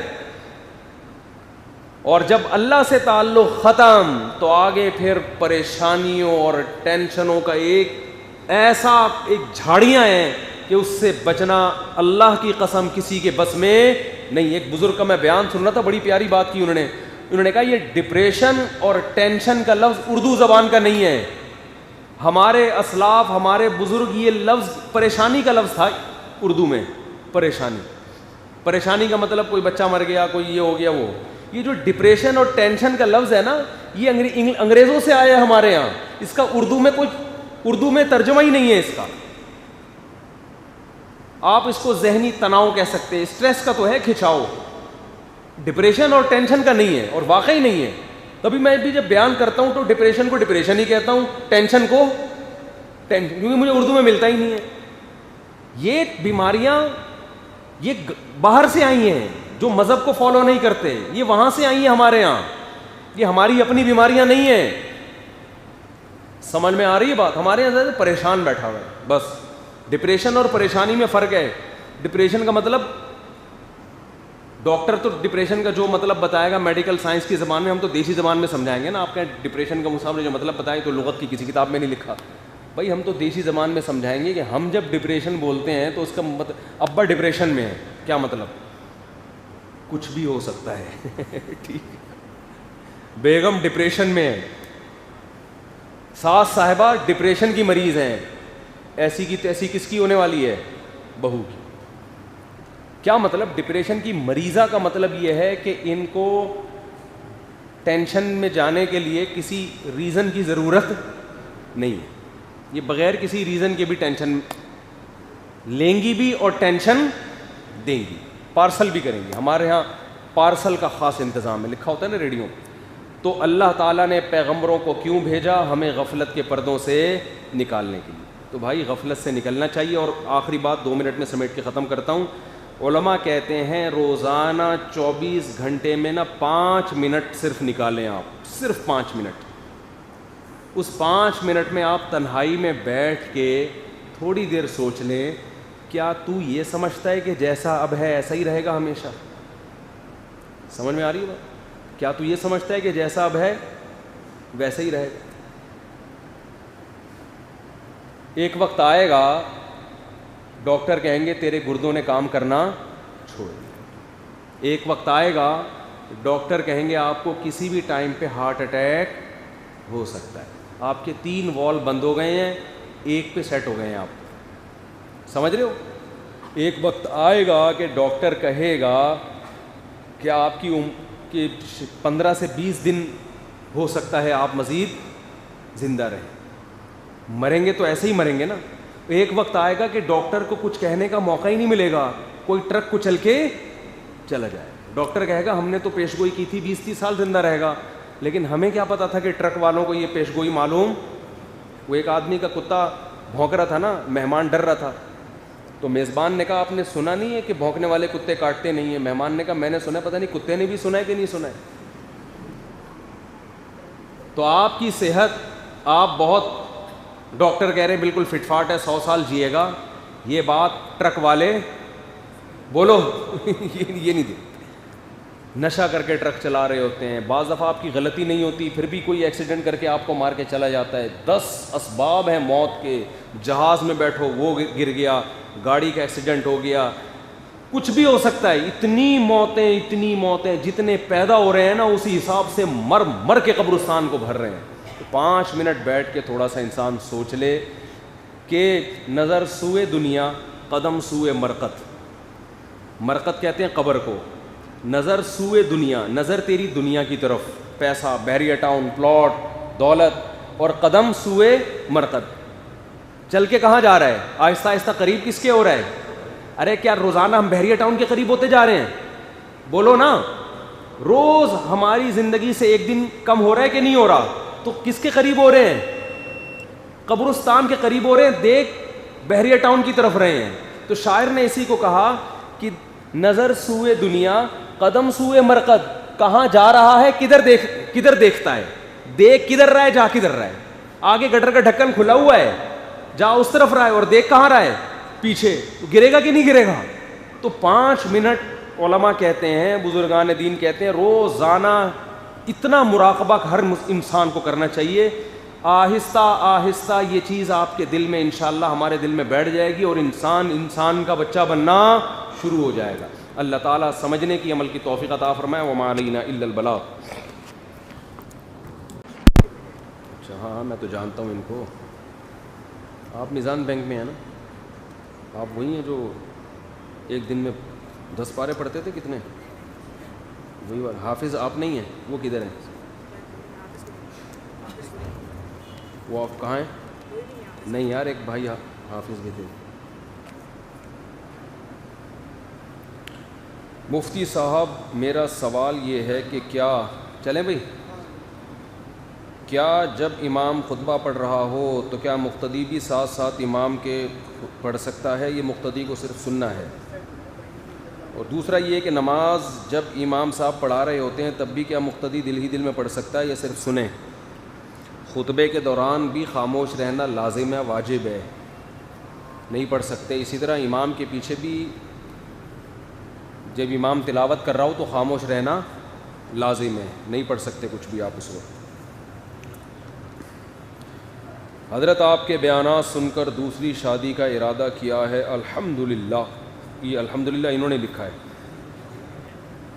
اہلیہ بھی اور سسرال والے بھی راضی ہیں، مگر کوئی بیوہ یا طلاق یافتہ مل نہیں رہی. حضرت کوئی ایسا ادارہ بتائیے جس میں یہ خاتون کے رشتے مل جائیں، یا آپ کوئی رشتہ بتا دیں. آرڈر پہ بیوہ کروائے. وہ کہیں پہلے میں نے اس طرح کی بات کی، آرڈر پہ بیوہ کروا لیں. اس پہ اتنا لوگوں نے تماشا بنایا، یہ کیسی باتیں کر رہے ہو بھائی، تم سمجھتے نہیں ہو. وہ پاگل ہے کوئی آرڈر پہ بیوہ کروائے گا؟ تو ویسے ہی ایک بات کہہ دی. تو یہ جو ہے نا، دیکھو ہمارا تو کوئی رشتے مشتے کرانے کا سیٹ اپ نہیں ہے، اور یہ شادی دفتر میں جائیں آپ کو مل جائیں گے بہت سارے رشتے وہاں پہ. آپ نے ارادہ کیا ہے تو اب آپ نے ارادہ کیا ہے نا، تو اب آپ تلاش بھی کریں. آدھا کام ہو گیا، آدھا رہ گیا. اور کمال ہے آپ کے سسرال والے راضی ہیں، حیرت ہے. سسرال تو اسرائیل کہلاتا ہے آج کل، اور داماد ایسے ہوتے ہیں جیسے فلسطینی. ٹھیک ہے، بڑے نیک سسرال والے ہیں. اصل مسئلہ یہ ہے کہ دیکھیں رشتہ تو مل جائے گا، آپ جب تلاش کریں گے کوئی نہ کوئی مل جائے گا. بہت لوگ ضرورت مند ہیں. اچھا رشتے تلاش بھی لوگ ایسے کر رہے ہوتے ہیں. ایک صاحب تھے مولوی صاحب نا، میں جب بھی ملنے کے لیے جاتا وہ کتاب پڑھ رہے ہوتے تھے، اور اپنے چیئر پہ کرسی پہ نا بیٹھے ہوئے کتاب پڑھ رہے. جب بھی جاؤ یہی. ایک دن مجھے کہتے ہیں یار پتہ نہیں رشتے آپ کو کہاں سے مل جاتے ہیں، ہمیں تو ملتا ہی نہیں کوئی. تو میں نے کہا آپ یہاں بیٹھ کے نا تھوڑا سا لیٹ جائیں اور تکیہ لگا کے. میرے دوست تھے بے تکلف. میں نے کہا پھر اور زیادہ ملیں گے آپ کو. اس اسٹائل میں رشتے نہیں ملتے. کتاب رکھ کے تیگ لگا کے بیٹھے ہوئے سارا دن، تو آپ یہاں مصروف ہو، رشتے تلاش کرتے ہوئے تو ہم نے کبھی دیکھا نہیں آپ کو. تو بعض لوگ کہہ رہے ہوتے ہیں بیٹھے بیٹھے بیٹھے بیٹھے ہمیں کیا چاہیے؟ رشتہ چاہیے. تو فرشتہ تو آ جائے گا تھوڑے دنوں میں، رشتہ نہیں آئے. چلنا پھرنا پڑتا ہے، شادی دفتروں میں جائیں. مجھے یاد ہے ونس اپون اے ٹائم جب میں دوسری شادی کر رہا تھا تو میں کہاں کہاں نہیں گیا رشتوں کے لیے. شادی دفتر میں نے سارے چھان مارے. یہ جو ایم اے جینا روڈ پر ایک شادی دفتر ہے، آپ نے دیکھا ہوگا، اب پتہ نہیں ہے یا نہیں ہے، یہ بہت پرانی بات کر رہا ہوں میں وہاں گیا. اچھا مجھے پھر اپنی کتاب کے لیے بہت مواد مل گیا ان شادی دفتروں سے کہ ان میں ہو کیا رہا ہے. تو میں نے اپنی کتاب میں واقعات نقل بھی کیے ہیں، شادی دفتروں کے بھی قصے. میں ایم اے جینا روڈ پہ ایک شادی دفتر تھا، وہاں گیا. ایک خاتون بیٹھی ہوئی، کیسے آنا ہوا؟ میں نے کہا جی کوئی رشتہ مشتہ ہو تو بتائیں، دوسری کر رہا ہوں. وہ ایسے غصے سے دیکھ کے بولتی ہیں دوسری کے لیے ہمارے پاس نہیں ہوتی. پہلی میں کیا خرابی ہے؟ میں نے کہا کوئی خرابی نہیں ہے، اللہ کا شکر ہے، ہنسی خوشی زندگی گزر رہی ہے، میں چاہ رہا ہوں ایک اور کر لوں۔ میں نے کہا کوئی طلاق یافتہ ہوتی ہے، کوئی بیوہ ہوتی ہے، کوئی لنگڑی ہوتی ہے، کوئی معذور ہوتی ہے، تو کوئی بیچاری محتاج ہوگی، ظاہر ہے وہی کرے گی ہم سے، ورنہ کون کرے گا؟ انہوں نے کہا نہیں۔ اچھا میں بیٹھا ہوا ہوں، اتنے میں اس خاتون کے پاس کال آ گئی۔ اب وہ خاتون جو ہیں کال پہ بات کیا کر رہی ہیں، ریسیور کی دوسری طرف تو مجھے آواز سمجھ میں نہیں آ رہی تھی نا، ان کی باتیں سمجھ میں آ رہی تھی۔ یہ کہنے لگیں کہ دیکھیں ہم نے ٹھیک ہے ایک فلیٹ بھی ملے گا آپ کو اور کیش اماؤنٹ بھی ملے گا، گاڑی پہ وہ راضی نہیں ہو رہے، گاڑی پہ راضی نہیں ہو رہے۔ یہ باتیں ان کی فون پہ ہو رہی ہیں۔ فون رکھا، میں نے کہا محترمہ 2-3 باتیں آپ سے پوچھنا چاہتا ہوں، یہ کس کی بات ہو رہی ہے؟ اگرچہ اچھا نہیں، اگلے کو غصہ بھی آ سکتا تھا، میرا فون ہے آپ کیوں پوچھ رہے ہیں؟ میں نے کہا میں ایک رائٹر ہوں، مجھے کچھ خبریں بھی چاہیے ہوتی ہیں، تو یہ کیا ہو رہا ہے؟ کیا یہ لڑکی والے مانگ رہے ہیں فلیٹ بھی چاہیے، کیش اماؤنٹ بھی چاہیے، گاڑی بھی چاہیے لڑکی والوں کو نا؟ کیونکہ ہمارا تو سیٹ اپ یہی ہوتا تھا، ہم جہاں جا رہے ہیں لڑکی والے کہتے تھے یہ بھی چاہیے وہ بھی چاہیے، تو ہم نے کہا سب جگہ یہی سسٹم چل رہا ہو، اور لڑکی والوں کو چاہیے تو سمجھ میں بھی آتا ہے، کیونکہ خرچہ شریعت میں کس کے ذمہ ہے؟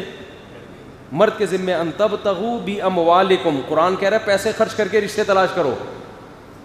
جب بھی رشتہ بھیجو لڑکی والے پیسوں کی بات کریں، پیسے ہی نہیں ہیں۔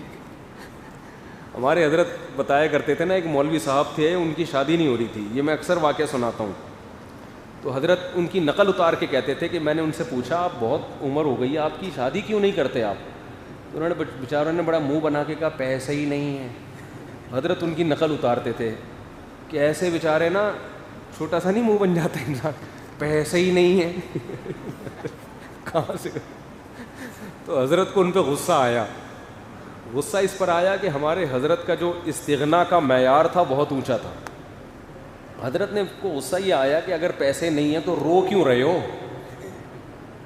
کوئی اور بہانہ کر دو۔ حضرت کو نا یہ جملہ لوگوں کے منہ سے اچھا ہی نہیں لگتا تھا کہ پیسے نہیں ہیں، اس میں ناشکری جھلکتی ہے۔ بولو بہت ہے، کھا رہے ہیں پی رہے ہیں، اللہ کا شکر ہے رات کو سو جاتے ہیں، بھائی پھر جب اتنا کھا پی رہے تو رشتہ کیوں نہیں مل رہا؟ بب مقدر میں نہیں لکھا ہوا بھائی نہیں مل رہا، کیا کریں؟ یہ کہنا چاہیے تھا، حضرت کی رائے یہ تھی۔ خیر ان کا معیار تقوی کا اونچا بہت تھا نا، ہر آدمی کو ایک جیسے معیار سے نہیں آپ پرکھیں، کوئی بول دے پیسے ہی نہیں ہے تو آپ کہیں تو اسلام سے خارج ہے تو۔ لیکن اصولی طور پر بات درست ہے، کبھی یہ نہ بولو کہ پیسے نہیں ہیں۔ ہمارے حضرت پھر واقعہ بھی سنایا کرتے تھے کہ حضرت سندھ میں بہت رہے ہیں، تو سندھی بھی آتی تھی ہمارے شیخ کو، خیر پور میں ان علاقوں میں بہت رہے ہیں، تو وہ فرماتے ہیں کہ میں گھوڑے پہ سفر کر رہا تھا، شاید سکھر سے میرپور خاص جا رہے تھے، تو درمیان میں ریگستان بھی ہیں، تو مغرب کا ٹائم ہو گیا، راستہ بھول گئے۔ کہتے ہیں مجھے ایک جھگی نظر آئی، ایک جھونپڑی، بیچارہ کوئی گاؤں دیہات کا سندھی، کوئی بیچارہ گاؤں دیہات کا۔ کہتے ہیں میں نے کہا میں جا کے اس سے ریکویسٹ کرتا ہوں کہ یار کچھ مجھے رات گزارنے کا انتظام کرو۔ ریگستان تھا، بہت پرانی بات ہے، اس وقت زیادہ یہ موبائل سگنل وگنل کا تو تصور ہی نہیں تھا۔ کہتے ہیں میں اس کے جب گھر گیا، اس کی جھونپڑی کے قریب، تو میں نے اس سے کہا کہ سائیں مجھے، سندھی میں حضرت نے بات کی کہ سائیں مجھے رات گزارنے دو، تو کیا آپ کے پاس اتنی گنجائش ہے؟ تو حضرت فرماتے ہیں اتنا خوش ہوا وہ مہمان کو دیکھ کے، اور کہنے لگا آپ کھانا بھی کھاؤ گے اور آپ کا ہم اکرام بھی کریں گے، رات بھی گزارو گے، ناشتہ بھی یہیں کرو گے آپ۔ پھر سندھی میں کہنے لگا سکر آئے ڈکر نہ آئے، کوئی قحط کا زمانہ تھوڑی ہے، اللہ کا شکر ہے آسمان سے بارشیں برس رہی ہیں، اللہ کا دیا بہت کچھ ہے۔ حضرت فرماتے ہیں کیا تھا اللہ کا دیا؟ ایک گدھا تھا اس کے پاس اور وہ اتنا مریل اور سوکھا ہوا گدھا تھا، خوراک کی کمی کی وجہ سے پچھلی 2 ٹانگوں کے جو گھٹنے ہیں نا وہ چپکے ہوئے تھے اس کے۔ جب انسان بہت کمزور ہوتا ہے تو جب کھڑا ہوتا ہے نا تو دونوں ٹانگوں کے گھٹنے آپس میں مل رہے ہوتے ہیں نا، تو وہ گدھا جو تھا نا اس کی پچھلی دونوں ٹانگیں آپس میں یعنی یوں زاویہ بنا ہوا تھا، یوں ٹھیک ہے نا، ٹانگیں یوں آگے چپک رہی ہیں اور ایسے، اتنا مریل گدھا۔ کپڑے اس کے پھٹے پرانے, سونے کے لیے ٹوٹی پھوٹی چارپائی, اور اتنا خوش ہوا مہمان کو دیکھ کے اور کہہ رہا ہے کوئی قحط کا زمانہ نہیں ہے, اللہ کا دیا بہت کچھ ہے. حضرت نے فرمایا کہ مجھے لگا دیکھو اللہ نے اس کو کیسا شکر گزار بنایا, اتنا خوش ہو رہا ہے اور کہہ رہا ہے تم نے یہ پوچھ کیسے لیا کہ رات گزارنے کی جگہ ہے یا نہیں ہے, کوئی قحط کا زمانہ تھوڑی ہے, رزق برس رہا ہے. اور آج دیکھو صبح انڈے پراٹھے کھا رہے ہیں, ناشتے میں پتہ نہیں چل رہا ہوتا آج جیم سے روٹی کھانی ہے, بریڈ کھانا ہے, مکھن کھانا ہے, دیسی گھی کھانا ہے, شہد کھانا ہے, اتنا کچھ ناشتے پہ رکھا ہوا ہوتا ہے. اور جب بات کرو کہ پیسے ہی نہیں ہے تو اللہ کو غصہ آئے گا کہ نہیں آئے گا, پیسے ہی نہیں ہے. تو یہ کیا پوچھ رہے ہیں یہ, ہاں تو میں وہ جو ایم اے جینا روڈ کا واقعہ سنا رہا تھا, یہ عبرت والے واقعات ہوتے ہیں. میرے واقعہ برائے وہ کتے والا لطیفہ بھی عبرت والا لطیفہ تھا. وہ کتے والا لطیفہ میں نے سنا ہے نا بیان میں, لوگ کہہ رہے ہیں یہ کیا ممبر پہ بیٹھ گئے کتے والے لطیفہ. کتے والا سنا دوں, آپ بہت سے نئے لوگ ہیں, لوگوں کو پتہ ہی نہیں نا کون سے لطیفے کی بات کر رہے ہیں. بھائی ایک آدمی کی بیوی کو کتے نے کاٹ لیا, وہ مر گئی, تو اچانک بیچاری کی جوان بیوی مر گئی کتے کے کاٹنے سے. تو اب اگلے دن تعزیت کرنے والوں کی لائن لگی ہوئی ہے, ہزاروں لوگ. یہ ایک آدمی لائن سے نکل کے آیا, وہ تعزیت کے لیے نا ہزاروں لوگ لائن لگا کے کھڑے ہوئے تھے افسوس کرنے کے لیے. تو یہ لائن توڑ کے آیا اور اس سے کہتا ہے بھائی ایک دن کے لیے کتا مل جائے گا مجھے, ایک دن کے لیے کتا مل جائے گا. جس نے ایک تھپڑ لگایا, بولا جا لائن میں کھڑا ہو جا. تو کیا سمجھتا ہے یہ تعزیت کے لیے آئے ہوئے ہیں, یہ سارے کتے کے لیے آئے ہوئے ہیں یہاں پہ. یہ سارے کس کے لیے آئے ہوئے ہیں؟ تو اس میں کیا اسباق ملتے ہیں, یہ ابھی میں بیان کرنا شروع کر دیا تو موضوع چینج ہو جائے گا نا.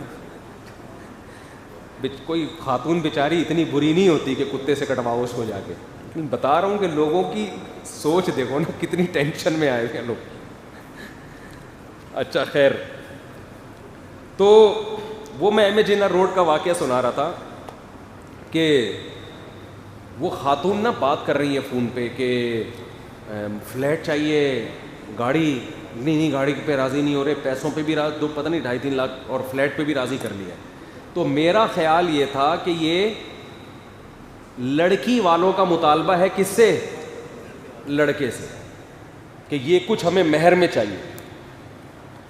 میں نے ان سے پوچھا یہ کیا کہانی چل رہی ہے. انہوں نے کہا کہ اصل میں لڑکے کا مطالبہ ہے کہ میں لڑکی سے شادی اس صورت میں کروں گا کہ یہ سارا جہیز مجھے مل جائے. آپ معاشرہ دیکھ رہے ہیں کدھر کو جا رہا ہے, نہیں آ رہی سمجھ میں بات.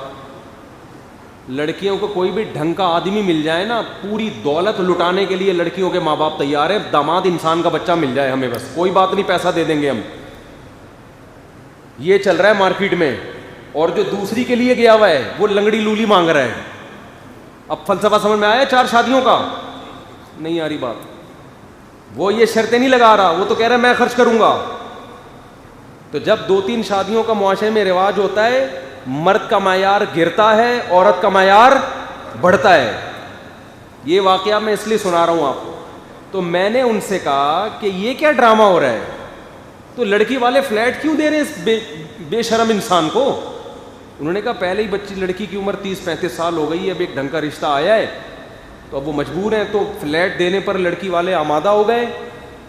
اور اچھا لڑکی والے بھی عجیب ہیں, اکلوتے میاں پہ سارا کچھ قربان کرنے کے لیے تیار ہیں. دوسری کے لیے کوئی ڈھنگ سے کر کے نہ فلیٹ مانگ رہے ہیں, بلکہ وہ دے رہے ہیں, وہ گاڑی بھی دے رہا ہے.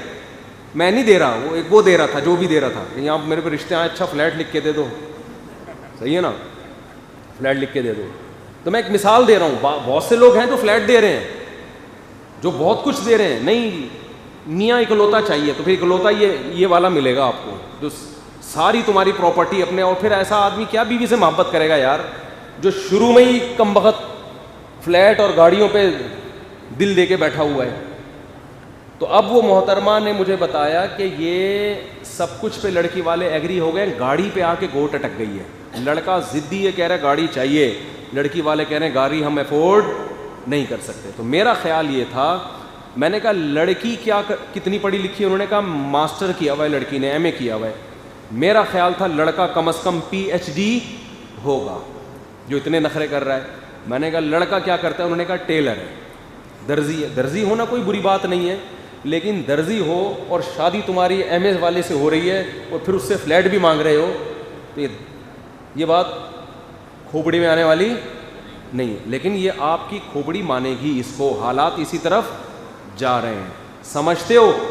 تو یہ جن صاحب نے کہا ہے نا دوسری کے لیے رشتہ چاہیے, خود تلاش کریں, ہو جائے تو بتا دیں. اور ہاں, تو میں یہ عرض کر رہا تھا کہ دوسری کرو میرے بھائی, آپ کے سسرال نے اتنا بڑا دل کیا کہ آپ کو اجازت دے دی, تو اللہ کا واسطہ دے کے کہتا ہوں کہ دوسری کو الگ رکھنا اور دونوں میں سے کسی کی وجہ سے کسی کے حق کو ضائع نہیں کرنا. جو رپورٹیں مارکیٹ میں آ رہی ہیں دوسری شادی کے اکثر نتائج اچھے نہیں آ رہے, مرد زیادتی کر رہا ہے.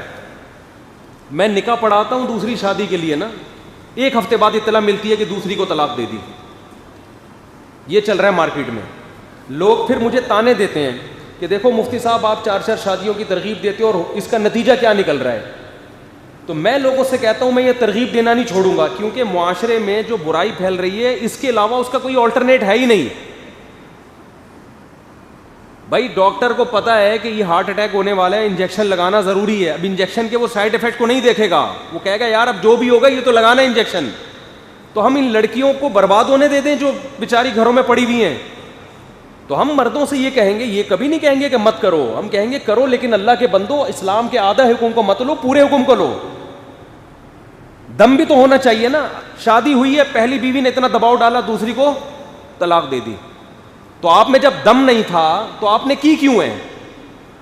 تبھی جو دوسری کے لیے مجھ سے نکاح پڑھواتا ہے نا, آ کے کہتا ہے اور کہتا ہے کہ وہ لڑکی والوں کو راضی کر لے. میں کہتا ہوں تیرے اندر دم, تیرے تو طلاق سے بات کرتا ہوں میں اس سے, کیونکہ ابھی اس کو تو طلاق نہیں سمجھ میں آئے گی تو بعد میں تو ساری زندگی تو طلاق ہی سننا ہے اس نے.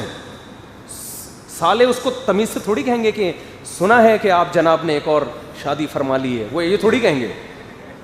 سنا ہے, کچھ سننے میں آیا ہے کہ آپ جناب نے ایک اور عقد فرما لیا ہے, وہ ایسے تھوڑے وہ تو طلاق سے بات کریں گے.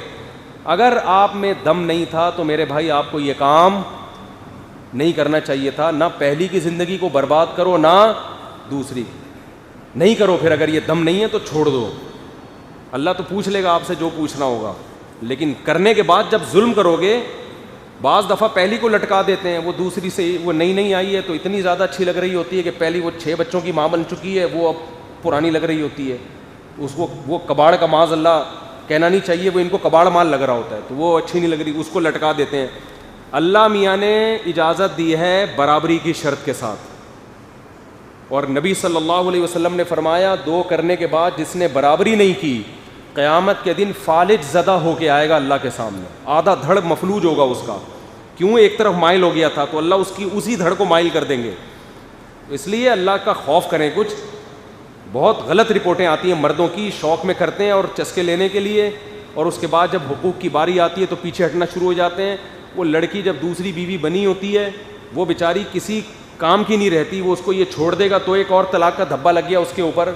تو اس لیے بھائی تھوڑا انسان کے مرد بن کے تو کرنا ہے تو کرو, اور خاص طور پہ جن کے سسرال والے اجازت دے رہے ہیں ان پہ تو بہت بڑی ذمہ داری ہے کہ ایسا نہ ہو کہ آپ نے جب کی ہے تو آپ دوسری کی طرف اتنا مائل ہو جاؤ کہ پہلی کو لٹکا کے چھوڑ دو. ایسے واقعات میرے علم میں, پہلی بیوی نے پرمیشن دی کہ بھائی ٹھیک ہے آپ کر لیں, کرنے کے بعد اسی بیوی کو لٹکا دیا, اس نے اتنا بڑا دل کیا تھا. تو معاشرے میں یہ سب کچھ غلط ہو رہا ہے, لیکن اس غلط کا عام لوگ علاج یہ کرتے ہیں کہ کرو ہی نہیں.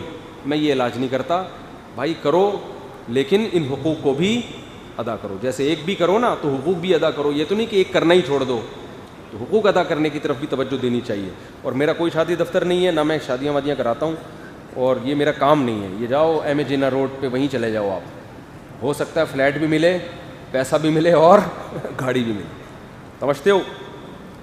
اور یہ جو دوسری شادی ہے نا, اس میں لوگوں کو اعتماد جلدی نہیں آتا, تو یہ اپنے ریلیٹیوز میں تو آسانی سے ہو سکتی ہے, رشتہ داروں سے باہر میں نہیں ہو سکتی. وہ دیکھیں گے پتہ نہیں کون ہے اٹھ کے آ گیا, وہ پہلے تو کہیں گے کر کیوں رہا ہے یہ, پتہ نہیں کیا ہو گیا. تو تلاش کرتے رہیں, اسی میں مر جائیں, کوئی بات نہیں, قیامت کے دن 4 والوں میں شمار ہوگا انشاءاللہ نیت کی وجہ سے.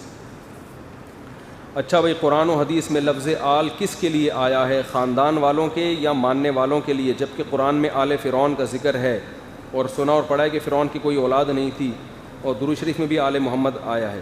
دیکھو آل سے مراد ریلیٹیو ہوتے ہیں, داخل ہوتا ہے, اور اس کے رشتہ دار بھی. جیسے ہم کہتے ہیں آل محمد صلی اللہ علیہ وسلم, تو نبی بھی اس میں داخل ہیں اور آپ کے رشتہ دار بھی. تو فرعون کے بارے میں یہ کہنا کہ اس کی اولاد نہیں تھی, میرے علم میں ایسا کچھ نہیں ہے, کوئی مستند روایت میرے علم میں نہیں ہے, ہو سکتا ہے ہو کوئی روایت, لیکن اگر اولاد بالفرض نہیں بھی تھی تو بیوی بھی تو تھی نا اس کی, اور بھائی بہنیں جو رشتہ دار ہیں, یا آسمان سے مریخ سے تھوڑی نازل ہو گیا تھا, وہ تو خاندان تو تھا اس کا, تو وہ فرعون کی آل تھی.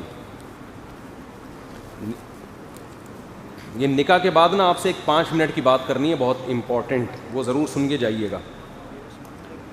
اچھا ماشاء اللہ, صحیح ہے. دلہن کے وکیل کہاں ہیں, سب سے پہلے یہ بتائیں. وعلیکم السلام. دلہن کے وکیل محمد عتیق ول محمد اشفاق, آپ ہیں؟ اچھا, دلہن کا نام ہے رمیسہ اکرم بنت محمد اکرم, اور مہر 3 لاکھ روپے عند طلب. آپ نے مجھے اجازت دی ہے کہ میں 3 لاکھ روپے عند طلب مہر کے عوض میں رمیسہ اکرم بنت محمد اکرم کا نکاح رمیشہ اکرم بنت محمد اکرم کا نکاح محمد عثمان صدیقی ول محمد نعیم صدیقی سے پڑھاؤں. اجازت ہے آپ کی طرف سے؟ جزاک اللہ. اچھا بھائی, سید امان علی شاہ, آپ آگے آ جائیں. آپ نے مجھے اجازت دی ہے کہ میں رمیسہ عبد الرزاق بنت عبد الرزاق عبد الرازق رمیسہ عبد الرازق بنت عبد الرازق کا نکاح 3 لاکھ روپے مہر کے عوض میں محمد سلمان صدیقی ول محمد نعیم الدین صدیقی سے پڑھاؤں. اجازت ہے جی؟ جزاک اللہ. تشریف رکھیں. دائیں طرف کون ہے؟ پہلے دائیں والے کا ہونا چاہیے. آپ ہیں محمد عثمان صدیقی. نبی صلی اللہ علیہ وسلم نا حدیث میں ہر چیز میں دائیں جانب کو ترجیح دیا کرتے تھے. آپ کے پاس کوئی کھانے پینے کی چیز آتی تو سب سے پہلے جو دائیں طرف بیٹھے ہوئے ہوتے تھے آپ صلی اللہ علیہ وسلم ان کو پوچھتے. یہاں تک کہ ایک دفعہ دودھ کا پیالہ آیا, آپ نے پیا, تو دائیں طرف ایک کم عمر نوجوان بیٹھا تھا اور لیفٹ سائڈ پہ حضرت ابو بکر بیٹھے تھے. تو اب آپ صلی اللہ علیہ وسلم کو خیال ہوا کہ میں ابو بکر کو پہلے نہ دوں تو اس میں ابو بکر کی ایک قسم کی بے اکرامی ہے, اور اگر میں ان کو پہلے دے دوں تو دائیں والے کا حق اسلام میں پہلے ہے. تو آپ صلی اللہ علیہ وسلم نے ان نوجوان صحابی سے فرمایا کہ تم مجھے اجازت دے دو کہ میں پہلے کس کو پلا دوں, یہ دودھ جو میں نے پیا ہے یہ کس کو پلا دوں؟ ابو بکر کو. ان صحابی نے فرمایا لا افضل علی سوری رسول اللہ صلی اللہ علیہ وسلم احدا, اللہ کی قسم میں نبی کے جھوٹے پر کسی کو ترجیح نہیں دوں, پہلے میں ہی پیوں گا. آپ کا جھوٹا سب سے پہلے کون پیے گا؟ اب دیکھو یہ ہے تو نبی کی نافرمانی, نبی کہہ رہے ہیں ان کو پلانے تو وہ کہہ رہے ہیں اللہ کی قسم نہیں پلانے دوں گا. لیکن بعض دفعہ محبت میں نافرمانی کی جاتی ہے, سمجھتے ہو, محبت کے اظہار کے لیے کہ ہم یہ نہیں برداشت کر سکتے آپ کا جھوٹا پہلے کوئی اور پی لے, ہم ہی پئیں گے پہلے. تو ہے تو نافرمانی, لیکن اس نافرمانی کی بیس کیا ہے؟ محبت. تو لیکن اس حدیث سے پتہ چلتا ہے کہ ہر چیز میں آپ صلی اللہ علیہ وسلم دائیں جانب کو ترجیح. تو میں نکاح بھی جب پڑھا رہا ہوتا ہوں نا تو دائیں طرف جو دولہا بیٹھا ہوا ہے اس کا پہلے پڑھاتا ہوں, معذرت کے ساتھ, آئندہ خیال رکھیے گا. اب تو کیا خیال رکھیں گے, بیچاروں کی ہو رہی ہے شاید. ہاں پہلے ویسے بھی یہ بڑے ہیں, بڑے کا آتے ہیں. الحمد للہ نحمده ونستعینه ونستغفره ونؤمن به ونتوکل علیہ ونعوذ باللہ من شرور انفسنا ومن سیئات اعمالنا من يهده الله فلا مضل له ومن يضلل فلا هادي له ونشهد ان لا اله الا الله وحده لا شريك له ونشهد ان محمدا عبده ورسوله صلی اللہ تعالی علیہ وعلى آلہ واصحابہ وبارک وسلم تسلیما كثيرا كثيرا. اما بعد فاعوذ باللہ من الشیطان الرجیم. بسم اللہ الرحمن الرحیم. یا ایہا الناس اتقوا ربکم الذی خلقکم من نفس واحدۃ وخلق منها زوجها وبث منہما رجالا کثیرا ونساء واتقوا اللہ الذی تساءلون به والارحام ان اللہ کان علیکم رقیبا. وقال تعالی یا ایہا الذین آمنوا اتقوا اللہ وقولوا قولا سدیدا یصلح لکم اعمالکم ویغفر لکم ذنوبکم ومن یطع اللہ ورسولہ فقد فاز فوزا عظیما. وقال النبی صلی اللہ علیہ وسلم النکاح من سنتی وقال فمن رغب عن سنتی فلیس منی. وقال النبی صلی اللہ علیہ وسلم تزوجوا الودود الولود فإنی مباہی بکم الامم. وقال النبی صلی اللہ علیہ وسلم تزوجوا ولا تکونوا کرہبان النصارى. جناب محمد عثمان صدیقی ول محمد نعیم الدین صدیقی, میں نے 3 لاکھ روپے عند طلب اس مہر کے عوض میں آپ کا نکاح رمیشہ اکرم بنت محمد اکرم سے کیا، آپ نے اس نکاح کو قبول کیا؟ زور سے جزاک اللہ۔ جناب محمد سلمان صدیقی ول محمد نعیم الدین صدیقی، میں نے 3 لاکھ روپے مہر کے عوض میں آپ کا نکاح رمیسہ عبدالرزاق بنت عبدالرزاق سے کیا، آپ نے اس نکاح رمیسہ عبدالرازق، آپ کا نکاح رمیسہ عبدالرازق بنت عبدالرازق سے کیا، 3 لاکھ روپے مہر کے عوض میں آپ نے اس نکاح کو قبول کیا؟ جزاک اللہ جی۔ اللہ دعا کریں اللہ تعالیٰ ان دونوں نکاحوں میں برکت دے۔ الحمدللہ رب العالمین والعاقبۃ للمتقین والصلاۃ والسلام علی رسولہ الکریم وعلی آلہ وصحبہ اجمعین۔ اے اللہ اس نکاح کو اپنے دربار میں قبول فرما، اے اللہ اس کی برکتیں دونوں جوڑوں کو کامل طور پہ نصیب فرما، تادب حیات محبت الفت کے ساتھ کامیاب ازدواجی زندگی گزارنے کی توفیق نصیب فرما، آپس کے اختلاف و انتشار سے، لڑائی جھگڑوں سے، ہر قسم کے شر فساد سے اللہ ان دونوں جوڑوں کو محفوظ فرما۔ اے اللہ ان نکاحوں کو ان دونوں کے خاندانوں میں جوڑ کا ذریعہ بنا، خاندانوں میں محبت الفت کا ذریعہ بنا۔ ان کی دادی بیمار ہیں بہت شدید ہے، اللہ اپنے فضل سے ان کو شفائے کامل عاجل عطا فرما، اور جو اولاد ہے اللہ ان کی خدمت کر رہی ہے اس خدمت کو قبول فرما، اس خدمت کو ان کی گناہوں کی معافی کا اور آخرت میں ترقی درجات کا ذریعہ بنا، جس کی جو جائز مراد ہے اللہ اس کی مراد کو پورا فرما۔ اللہم انا نسألک من خیر ما سألک منہ نبیک محمد صلی اللہ علیہ وسلم ونعوذ بک من شر ما استعاذک منہ نبیک محمد صلی اللہ علیہ وسلم، انت المستعان وعلیک البلاغ ولا حول ولا قوة الا باللہ، صلی اللہ تعالی علی خیر خلقہ محمد وعلی آلہ وصحبہ اجمعین برحمتک یا ارحم الراحمین۔ اللہ تعالیٰ بہت مبارک کرے۔ اور اللہ نے دکھا دیا کہ جس عیاشی کو تم دنیا میں پروموٹ کر رہے ہو، یہ دیکھو، یہ شوبز کی دنیا سے جو لوگ وابستہ ہوتے ہیں وہ آخرت کے لیے، بولو نا، نہیں ہوتے۔ آخرت کے لیے تو نہ کوئی ہندو کا پنڈت کہے گا کہ ان چیزوں میں کا آخرت میں ثواب ملے گا، نہ عیسائیوں کے پادری کہتے ہیں، نہ یہودی کہتے ہیں، نہ مسلمان علماء کہتے ہیں، دنیا میں کوئی مذہب نہیں کہتا۔ جو شوبز کی دنیا سے وابستہ لوگ ڈرامے فلمیں بنا رہے ہیں، بے حیائی کو پروموٹ کر رہے ہیں، ان کا آخرت میں بھی کوئی حصہ ہے۔ کوئی مذہب بھی اس چیز کو نہیں مانتا، کوئی مذہب بھی نہیں مانتا۔ اب آپ مجھے ایک بات بتاؤ کہ انہوں نے تو یہ سب کچھ دنیا کے لیے کیا ہوتا ہے نا، تو اس دنیا نے کیسی پیٹھ دکھائی ہوتی ہے؟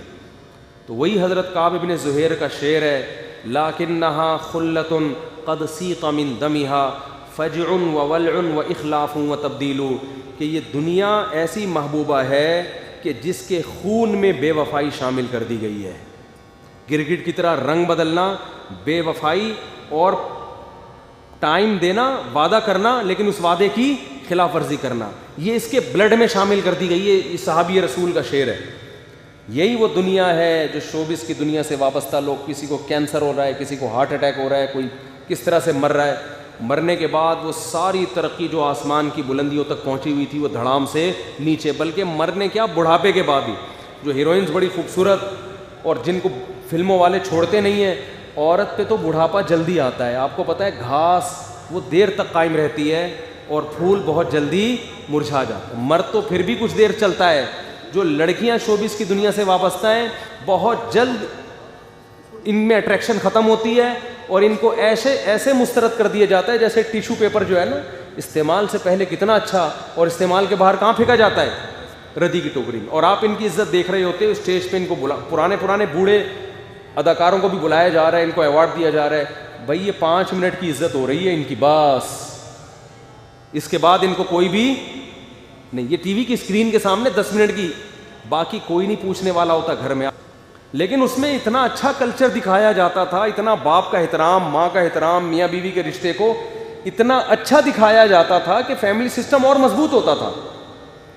اب تو لوگ کہتے ہیں ڈرامہ آ رہا ہے، بیوی اس کی ہے، چکر وسیم بھائی سے چل رہا ہے، اور میاں کا چکر آفس میں کسی اور لڑکی سے چل رہا ہے۔ یہ چکر جب آپ گھروں میں دکھاؤ گے تو بھائی بیوی کو، اچھی بھلی عورت کو بھی خیال آئے گا کہ جب اس کا چل سکتا ہے تو میرے بھی تو وسیم بھائی رہتے ہیں پڑوس میں ہیں اور دیکھنے میں بھی ان سے اچھے ہیں، ڈراموں میں جو آ رہا ہے اسے تو یہ چل رہا ہے مارکیٹ میں۔ تو میں اپنے زمانے کے جو اداکار ہیں نا، جو ہم بچپن میں اللہ معاف فرمائے توبہ کر لی تھی، اس وقت بھی ابا کی طرف سے اجازت نہیں تھی، چھپ چھپا کے دیکھ لیا کرتے تھے، لیکن پھر توبہ بھی کر لی الحمدللہ۔ تو وہ میں ایکٹر کبھی کبھار یوٹیوب پہ دیکھتا ہوں، اب کیسے لگ رہے ہیں وہ، اس زمانے کی ہیروئنیں اور اس زمانے کے ہیرو۔ ایک دفعہ میں نے اپنے گھر والوں کو بٹھایا، میں نے کہا ہمارے زمانے کی ہیروئن تھی، اب دیکھ رہے ہیں۔ میں نے کہا عبرت، مجھے پتا ہے اب وہ خوبصورت نہیں ہوگی، عبرت کے لیے دیکھ رہا ہوں۔ تو میں نے گھر والوں کو کہا کہ اس کا نام مجھے یاد نہیں, وہ خیر سرچ کر کے نکالا, دیکھا اللہ کی پناہ کیا انسان کا کباڑا ہوتا ہے یار بڑھاپے میں. میں نے کہا یہ وہ ہیرو ہیروئن ہے جن پہ ہم مرتے تھے یار, کیا ہینڈسم. اب دیکھو جھریاں اس طرح سے بھی یہ جھریاں ٹھیک نہیں ہوں گی. اب اس طرح بھی کر لو گے تو آپ پلاسٹک سرجری کر کر کے تھک جاؤ, مگر یہ جھریاں ٹھیک ہونے والی نہیں ہے. اب کوئی نہیں پوچھتا ان کو شوبز کی دنیا میں. اللہ کے بندوں وقت پہ شادی کر کے بچے پیدا کر لیتے, ان کو دین سکھاتے, اسلام سکھاتے. آج وہ تمہیں اتنی, ہم تو اپنی بوڑھی والدہ کو جانتے تھے, ماں جتنی بوڑھی ہو اتنی اچھی لگتی ہے کہ نہیں لگتی. ہمیں تو جب ہماری والدہ کی عمر زیادہ نہیں تھی اس وقت بھی محبت تھی, لیکن جب جیسے زیادہ بوڑھی ہوئی ہیں اس وقت تو ایسی محبت ہو گئی بھائی. اس وقت تو والدہ کے بغیر رہنا ممکن نہیں رہا. باریاں لگتی تھیں. سعودی عرب میں کیس آیا عدالت میں, سعودی عرب میں 2 بھائیوں نے اتنی لڑائی کی ہے کہ عدالت پہنچ گئے. ایک کہہ رہا تھا میری بوڑھی ماں میرے ساتھ رہے گی, دوسرا کہہ رہا تھا میرے ساتھ, اور ڈر تھا کہ ایک دوسرے کو جان سے نہ مار دیں. ہر آدمی چاہ رہا ہے ماں میرے ساتھ رہے. عدالت نے فیصلہ سنایا 6 مہینے اس کے ساتھ اور 6 مہینے اس کے ساتھ. جب مذہب سکھاؤ گے نا گھر میں عزت ہوگی, اور جب بچوں کو ڈراموں فلموں میں لگاؤ گے بچے ایکٹر تو اچھے بن جائیں گے, ڈانسر اچھے بن جائیں گے, اچھے سنگر بن جائیں گے. شوہر ہے تو اچھا شوہر نہیں بنے گا, بیوی ہے تو اچھی بیوی نہیں بنے گی, اولاد ہے تو اچھی اولاد نہیں بنے گی, باپ ہے تو اچھا باپ نہیں بنے گا. وہ سمجھ میں آ رہی ہے بات کہ نہیں آ رہی ہے؟ جتنے مشہور لوگ ہوتے ہیں آپ ان سے پوچھو ان کی بیویوں سے, کیا یہ اچھا شوہر بھی ہے؟ کیا یہ تمہاری اولاد تمہارا اکرام کرتی ہے؟ نہیں کرتی, الا ماشاء اللہ اللہ کسی ایک کو نواز دیں. تو اس لیے عبرت حاصل کرنی چاہیے. لکنھا خلۃ قد سیق من دمھا, یہ دنیا ایسی بے وفا ہے 2 منٹ میں منہ موڑتی ہے. تو بھائی اللہ سے لا لگاؤ, تمہیں گھر میں بیوی سے بھی عزت ملے گی, اولاد سے بھی عزت ملے گی. نے ہم نے تو دیکھا ہے علماء کی اولادیں کیسا ان کو پالتی ہیں, جو حالانکہ انہوں نے وہ عیاشی نہیں دی ہوتی اپنی اولاد کو جو لبرل لوگ دے رہے ہوتے, پابندیاں لگائی ہوتی ہیں, لیکن ان پابندیوں کے اثرات ہیں. وہ اپنے باپ کی بھی خدمت کرتے ہیں, اپنی ماں کی بھی. تو میں یہ عرض کر رہا تھا کہ یہ جو فنکار اداکار ہیں نا, ان کی جوانی دیکھتے ہو تو ان کا بڑھاپا بھی دیکھ لیا کرو, اور گھروں میں جا کے دیکھا کرو گھر میں کون کتنی عزت دے رہا ہے. تنہا اکثر 100% کی بات نہیں کر رہا, کہیں کوئی ایکٹر مجھے فون کر کے کہے کہ آپ نے میرے بارے میں بولا, میں تو ایسے, اکثر کی بات کر رہا ہوں. اکثر آخری عمر تنہائی کی گزارتے ہیں, کوئی ایوارڈ دینے والا نہیں, کوئی عزت کرنے والا نہیں, بچے چھوڑ چھاڑ کے بھاگ چکے. تو ابھی لاہور کا ایک کیس سامنے آیا, ایک پولیس آفیسر, بہت بڑا آفیسر, اپنے بچوں کو موبائل خرید کے دیا, آئی فون, بچوں کو گاڑیاں لے کے دیں, اس نے سب کچھ کیا. جب بیمار ہوا نا تو ڈاکٹر نے کہا ان کے علاج پہ 20 لاکھ روپے خرچہ آئے گا. بچوں سے ڈاکٹر نے کہا کہ گاڑیاں بیچو, فون بیچو, علاج کرو. بچوں نے پیسے دینے سے بولو نا انکار کر کہ ہم اگر یہ سب چیزیں بیچ باچ کے ابا تو ٹھیک ہو جائیں گے, ہم تو دوبارہ زیرو پہ آ جائیں گے. اور بالآخر وہ باپ مر گیا. یہ نتیجہ نکلتا ہے اپنی اولاد کو دین نہ سکھانے کا. سمجھتے ہو کہ نہیں سمجھتے؟ تو اچھے بھی سمجھیں گے جب بوڑھے ہو جاؤ گے. ابھی جوانی کی مستیاں ہیں, سمجھ میں نہیں آ رہی بات. تھوڑا سا جب میرے پاس آتے ہیں نا گلوکار اور اتنے شہرت اور یہ, میں کہتا ہوں بیٹا تھوڑا سا عمر کو ڈھلکنے دو. جنید جمشید کو کیسے ہدایت ملی ہے, جنید جمشید کا واقعہ میں نے خود سنا. اس کی جب وہ زندہ تھا اس نے بتایا کہ میں ایک شو میں گیا جس میں میں نے بھی اسٹیج پہ گانا گانا تھا. جب میں گیا تو مجھ سے پہلے ایک گلوکار جو ذرا ایجڈ ہو گیا تھا وہ گانا گا رہا تھا. تو لوگوں نے کہا میرے سامنے کہ اب اس بڈھے کو ہٹاؤ یار, حالانکہ وہ بھی اپنے دور کا فیمس گلوکار تھا, سنگر تھا. تو لوگوں نے کہا اس بڈھے کو ہٹاؤ, آواز ہی نہیں نکل رہی ہے, جنید کو بھیجو. کہتے ایک دم نا اس کی یہ بات میرے دل پہ جا کے لگی ہے کہ جنید ابھی تو جوان ہے, گا رہا ہے, کل جب تو گائے گا نا تو لوگ کہیں گے اس بڈھے کو بولو نا کیا ہوگا, آپ کو تھوڑی ہٹا رہا ہوں, لوگ کہیں گے اس بڈھے کو ہٹاؤ. یہ ہوگا, یہ تو ہوگا, اس سے کوئی روک نہیں سکتا. تو اس بڈھے کو ہٹاؤ یہاں سے. تو کہہ رہے مجھے کہا کہ یار جس دنیا کے پیچھے میں جا رہا ہوں نا, اس دنیا نے تو کل مجھے ویسے ہی پشت دکھانی ہے. اس نے اپنی کمر مجھے دکھا کے ٹاٹا کر کے جانا ہے. جن گرل فرینڈ پر آپ مر رہے ہو نا, جیسی مرو گے 2-4 بیانات آئیں گے, اس کے بعد کوئی اور بوائے فرینڈ ہوگا, کوئی اور بوائے فرینڈ ہوگا, پھر یہ مرے گی یا وہ مرے گا. تو یہ دنیا سے زیادہ فری ہونے کی ضرورت بولو نہیں. آخرت ہے, اللہ ہے بھائی, اللہ کے پاس, اللہ سے تعلق انسان قائم رکھے, مزے ہی مزے, مر جائے ٹھیک ہے. میں لوگوں سے کہتا ہوں بھائی اگر مجھے یقین ہے نا کہ ابھی میں مر گیا تو اللہ مجھ سے خوش ہے, میری کسی خطا پہ عذاب نہیں ہوگا, معاف کر دے گا اللہ تعالیٰ, تو میں سمجھتا ہوں میرے لیے اس سے اچھا موت کا وقت نہیں ہے. میں فوراً کہوں گا اللہ ابھی مار دے مجھے, ہمیں پتہ نہیں ہے, پتہ نہیں آگے جا کے ہوگا کیا. اس لیے ہم اللہ سے مہلت مانگتے ہیں کہ اللہ ہمیں سدھرنے کا ٹائم دے دے, ہم صحیح ہو جائیں. تو ہم تو اللہ سے زندگی مانگتے ہیں اس لیے تاکہ ہمارے اعمال اچھے ہو جائیں, اور ہم پریشان ہو رہے ہیں جو لوگ مذہب کو نہیں مانتے, وہ زندگی برائے زندگی تاکہ ہم مزید عیاشی کر سکیں. تو بھائی کب تک کرو گے عیاشی؟ ایک دن آئے گا یہ تمہیں قبر میں اتارے گی یہ. اور ہندوؤں کے یہاں تو جلایا جاتا ہے, وہ تو اور بھیانک والا منظر ہوتا ہے. بڑے بڑے اداکار جو ناچا کرتے تھے ایسے ہینڈسم, آگ میں آپ ان کو اپنے ہاتھوں سے جلا, وہ تو اور زیادہ عبرت ہونی چاہیے. تو ایسے عبرت کے واقعات سے ہمیں عبرت حاصل کرنی چاہیے, اور ہمیں بھی, اور شوبز کی دنیا سے جو لوگ وابستہ ہیں ان کو تو اور زیادہ عبرت ہونی چاہیے کہ ابھی بھی وقت ہے بھائی, اللہ نے مہلت دی ہے, آج آ جاؤ. آج کل 3-4 دن پرانی بات ہے, مجھے ایک نوجوان ملے, وہ کرکٹ کے بڑے سلیکشن ہونے والی تھی, سلیکشن ہونے کا ٹائم تھا, عیاش بھی تھے کافی, پر راتوں کو دیر سے گھر آنا, نہ نماز کا پتہ نہ روزے کا پتہ. حضرت حکیم اختر صاحب کے بیٹے بھی ہیں, خلیفہ بھی ہیں, ان کے کہیں بیان سننا شروع کر دیا. اچھا اسٹائلش بال رکھے ہوئے تھے, داڑھی واڑی تو تھی نہیں, نماز روزے کا پتہ نہیں تھا, بس قومی ٹیم میں جانے کا کہ میں بڑا وہ بنوں گا کھلاڑی. کسی کو ایکٹر بننے کا ہوتا ہے, کسی کو کھلاڑی بننے کا ہوتا ہے. ان کے بیانات سننا شروع کی, اللہ نے تبدیل کر دیا. میں ان سے ملا تو ان کے گھر والے کہہ رہے تھے یار یہ لڑکا ہمارے قابو میں ہی نہیں تھا اور یہ کیا بن گیا ہے.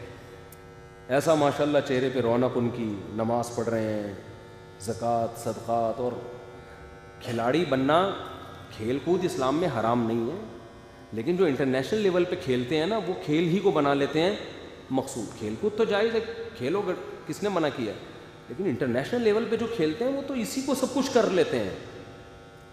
وہ کوئی انسانیت کی کوئی خدمت تھوڑی کر رہے ہیں, کھیل کود کر کے کیا خدمت کرو گے. کوئی ڈاکٹر خدمت کر رہا ہے, کوئی سائنٹسٹ اس لیے ہم نہیں کہتے کہ کھیل کود کو اپنا پیشہ بناؤ, کوئی اور کام کرو. تو دیکھو ایک آدمی ابھی ترقی کی بلندیوں کو پہنچنے والا تھا, لیکن اس کی کھوپڑی میں بات آ گئی کہ اس ترقی کے بعد آگے زوال بھی. جنید جمشید کی موت کتنی اچھی ہوئی تھی, اگر وہ سنگر ہوتا اس کے جنازے پہ لوگ آتے اتنے. گلوکار, آپ جن لوگوں کی فلمیں شوق سے دیکھتے ہو نا, جن کے ڈانس شوق سے دیکھتے ہو, مرنے کے بعد آپ بھی نہیں پوچھ رہے ہوتے ان کو. میں نے تو دیکھا ہے لوگوں کو جو بڑے بڑے ایکٹروں پہ مر رہے ہیں, بڑے بڑے سنگروں پہ مر رہے ہیں, تو بھائی جانا اب ان کے جنازے میں چلا, کہہ رہا ہے بھائی چھوڑو, اس نے کون سا آخرت کے لیے کیا تھا, مزے کے لیے کیا تھا, تو ہو گئی, شہرت مل گئی, بس ختم. جنازے پہ بھی لوگ نہیں آ رہے ہوتے. تو جنید جمشید اگر سنگر ہو کے مر جاتا, کتنے لوگ آنے تھے جنازے پہ, لیکن اس نے تبلیغی جماعت میں وقت لگایا. اپنی سیکنڈ وائف, اب سیکنڈ وائف کا فلسفہ بھی, جنید جمشید کو پتا تھا کہ جب میں سنگر تھا میں نے 20 گرل فرینڈ رکھی ہوئی تھیں, جو اسلام میں الاؤ بولو نہیں, ایک کا بھی گھر نہیں بسایا ہوا تھا. لیکن جب اس نے توبہ کی ہے تو اس کو پتا تھا کہ اسلام آپ کو 4 بیویاں رکھنے کی اجازت دیتا ہے پراپر طریقے سے. ان کو گھر بھی دو, ان کا نان نفقہ بھی اٹھاؤ, ان کی اولاد کے کفیل بھی بنو. اور رپورٹ یہ ہے کہ جنید جمشید کی 4 بیویاں تھیں. وہ انتقال کے بعد مختلف سامنے آتی رہیں, بہت سے لوگ پکڑے جاتے ہیں مرنے کے بعد, ٹھیک ہے. تو 4 کو رکھا ہوا تھا بڑی تمیز سے, عزت احترام کے ساتھ. تو بیوی کو انسان, اچھا اسی وائف کے, سیکنڈ وائف کے ساتھ وہ تبلیغ جماعت میں چترال کی طرف گئے ہوئے تھے اللہ کے راستے میں. تو اللہ کے راستے میں جہاز گر گیا. قیامت کے دن کتنے فخر سے کہہ سکتے ہیں کہ اللہ میری کسی گرل فرینڈ کی باہوں میں موت نہیں آئی, میرے مرنے کے بعد میری کسی گرل فرینڈ کا تعزیتی بیان نہیں آیا کہ آج میں ایک اچھے بوائے فرینڈ سے محروم ہو گئی ہوں. بیویوں کا بیان آیا کہ اچھے شوہر سے محروم ہو گئی, اور اللہ کے راستے میں موت واقع ہوئی ہے. نبی صلی اللہ علیہ وسلم نے فرمایا انما الاعمال بالخواتیم او کما قال صلی اللہ علیہ وسلم. آپ کی زندگی کتنی اچھی گزری ہو, دیکھا یہ جاتا ہے کہ آخری وقت آپ کا کیسا ہے. اب آپ برے تھے, موت سے پہلے توبہ کر لی, نیک بن گئے, تو اللہ آپ کی پرانی زندگی نہیں دیکھیں گے. کون سی زندگی دیکھیں گے؟ آخری. اگر آپ برے تھے, اگر آپ اچھے تھے اور آخر میں برے ہو گئے تو اللہ آپ کی پرانی اچھائیاں نہیں دیکھیں گے, موت سے پہلے آپ کون سی لائف گزار رہے تھے. تو جنید جمشید نے جیسی بھی لائف گزاری, کتنی اچھی موت آئی ہے تبلیغی جماعت میں، دین کی تبلیغ کے لیے، اللہ کو راضی کرنے کے لیے نکلے ہوئے، اور جہاز گرا. مرنا تو بھائی سب نے ہے، کوئی جہاز گر کے مرے گا، کوئی فالج سے مرے گا، کوئی کسی طرح سے مرے گا. لیکن دنیا یاد کر رہی ہے جنازے میں کتنے لوگ تھے، پاؤں رکھنے کی جگہ نہیں تھی جنازے میں. بزبان حال جنازہ کہہ رہا تھا کہ عاشق کا جنازہ ہے ذرا دھوم سے نکلے. اللہ کے عاشق کا جنازہ دھوم سے نکلنا چاہیے. تو میں شوبز کی دنیا سے وابستہ لوگوں سے کہہ رہا ہوں، دیکھو گناہ ہر ایک سے ہو سکتا ہے، سب سے ہو سکتا ہے، ہم بھی کوئی دودھ کے دھلے ہوئے نہیں ہیں. اور جب میں یہ باتیں بتا رہا ہوتا ہوں تو یہ مطلب نہیں ہوتا کہ میں کسی فنکار سے اچھا ہوں اور یہ شوبز کی دنیا سے لوگوں کو میں اپنے سے برا سمجھتا ہوں. ہمیں کیا پتہ ہمارا انجام کیسا ہو، آخرت میں ہم کہاں ہوں. کبھی بھی اپنے بارے میں اپنے آپ کو یہ کہنا کہ میں اچھا اور کوئی شراب پی رہا ہے تو وہ برا، یہ بڑا خطرناک جملہ ہے. ہمیں نہیں پتہ کس وقت کس کے کیا حالات ہو جائیں اور آخرت میں کون کیسی نیکی کر کے بخشا جائے اور ہم کیسے پکڑے جائیں. تو کبھی کسی کی بے عزتی مقصد نہیں ہوتی. لیکن اللہ ان واقعات سے 40 سال میں ہارٹ اٹیک کی اتنے بڑے فنکار اداکار کی موتوں سے اللہ بتا رہا ہوتا ہے کہ دنیا پہ کنٹرول میرا ہے، تمہارا نہیں ہے. تم جو کہتے ہو نا اپنی منمانی زندگی میں گزاروں گا، تو میں اپنی جان پہ تو کنٹرول ہے نہیں ہے. اور تم کہتے ہو میں میری پرسنل لائف، تو پرسنل ورسل کسی کی نہیں ہوتی. ہم سب کس کے غلام ہیں؟ اللہ کے. تو اسی کے حوالے اپنے آپ کو کر دینا چاہیے، تمیز کے ساتھ، عافیت کے ساتھ، اچھے بچوں کی طرح. جب اس کے حوالے کرو گے، وہ کسی چیز کو حلال کہہ رہا ہے اس کو حلال مان لو، وہ کہہ رہا ہے حرام ہے تو اس کو کیا کر دو؟ حرام مان. تو وہ اس شوبز کی دنیا میں جو بے حیائی ہو رہی ہے اللہ اس کو پسند نہیں کرتا. ان اللہ لا یأمر بالفحشاء، قرآن کہہ رہا ہے اللہ کبھی بے حیائی کا حکم نہیں دیتا. اسلام میں حکم یہ ہے لڑکی بالغ ہو جائے، اس کا کوئی بوائے فرینڈ نہیں ہے، اس کا شوہر ہوگا. وہ اپنے ماں باپ کے گھر سے کہاں جائے گی؟ شوہر کے پاس. اور شوہر کو کہہ رہی ہے، مرد کو کہہ رہی ہے بالغ ہو جاؤ، کوئی گرل فرینڈ نہیں ہونی چاہیے آپ کی. آپ کو جب دل میں عورت کی طرف جانے کی خواہش پیدا ہو، نکاح کر کے عزت کے ساتھ اپنے باپ کی بہو بنا کے اس کو گھر میں لے کر آؤ. اس کے علاوہ کوئی تیسرا راستہ آپ کے پاس نہیں ہے. شوبز کی دنیا سے وابستہ لوگ اس راستے کے علاوہ تمام راستوں کو اختیار کرنے کی اپنے عمل سے لوگوں کو ترغیب دیتے ہیں. تو عبرت کی بات ہے، اللہ تعالیٰ ہمیں موت سے پہلے عبرت نصیب فرمائے. وقت بہت زیادہ ہو گیا ہے، پھر انشاءاللہ باقی سوالات اگلے ہفتے.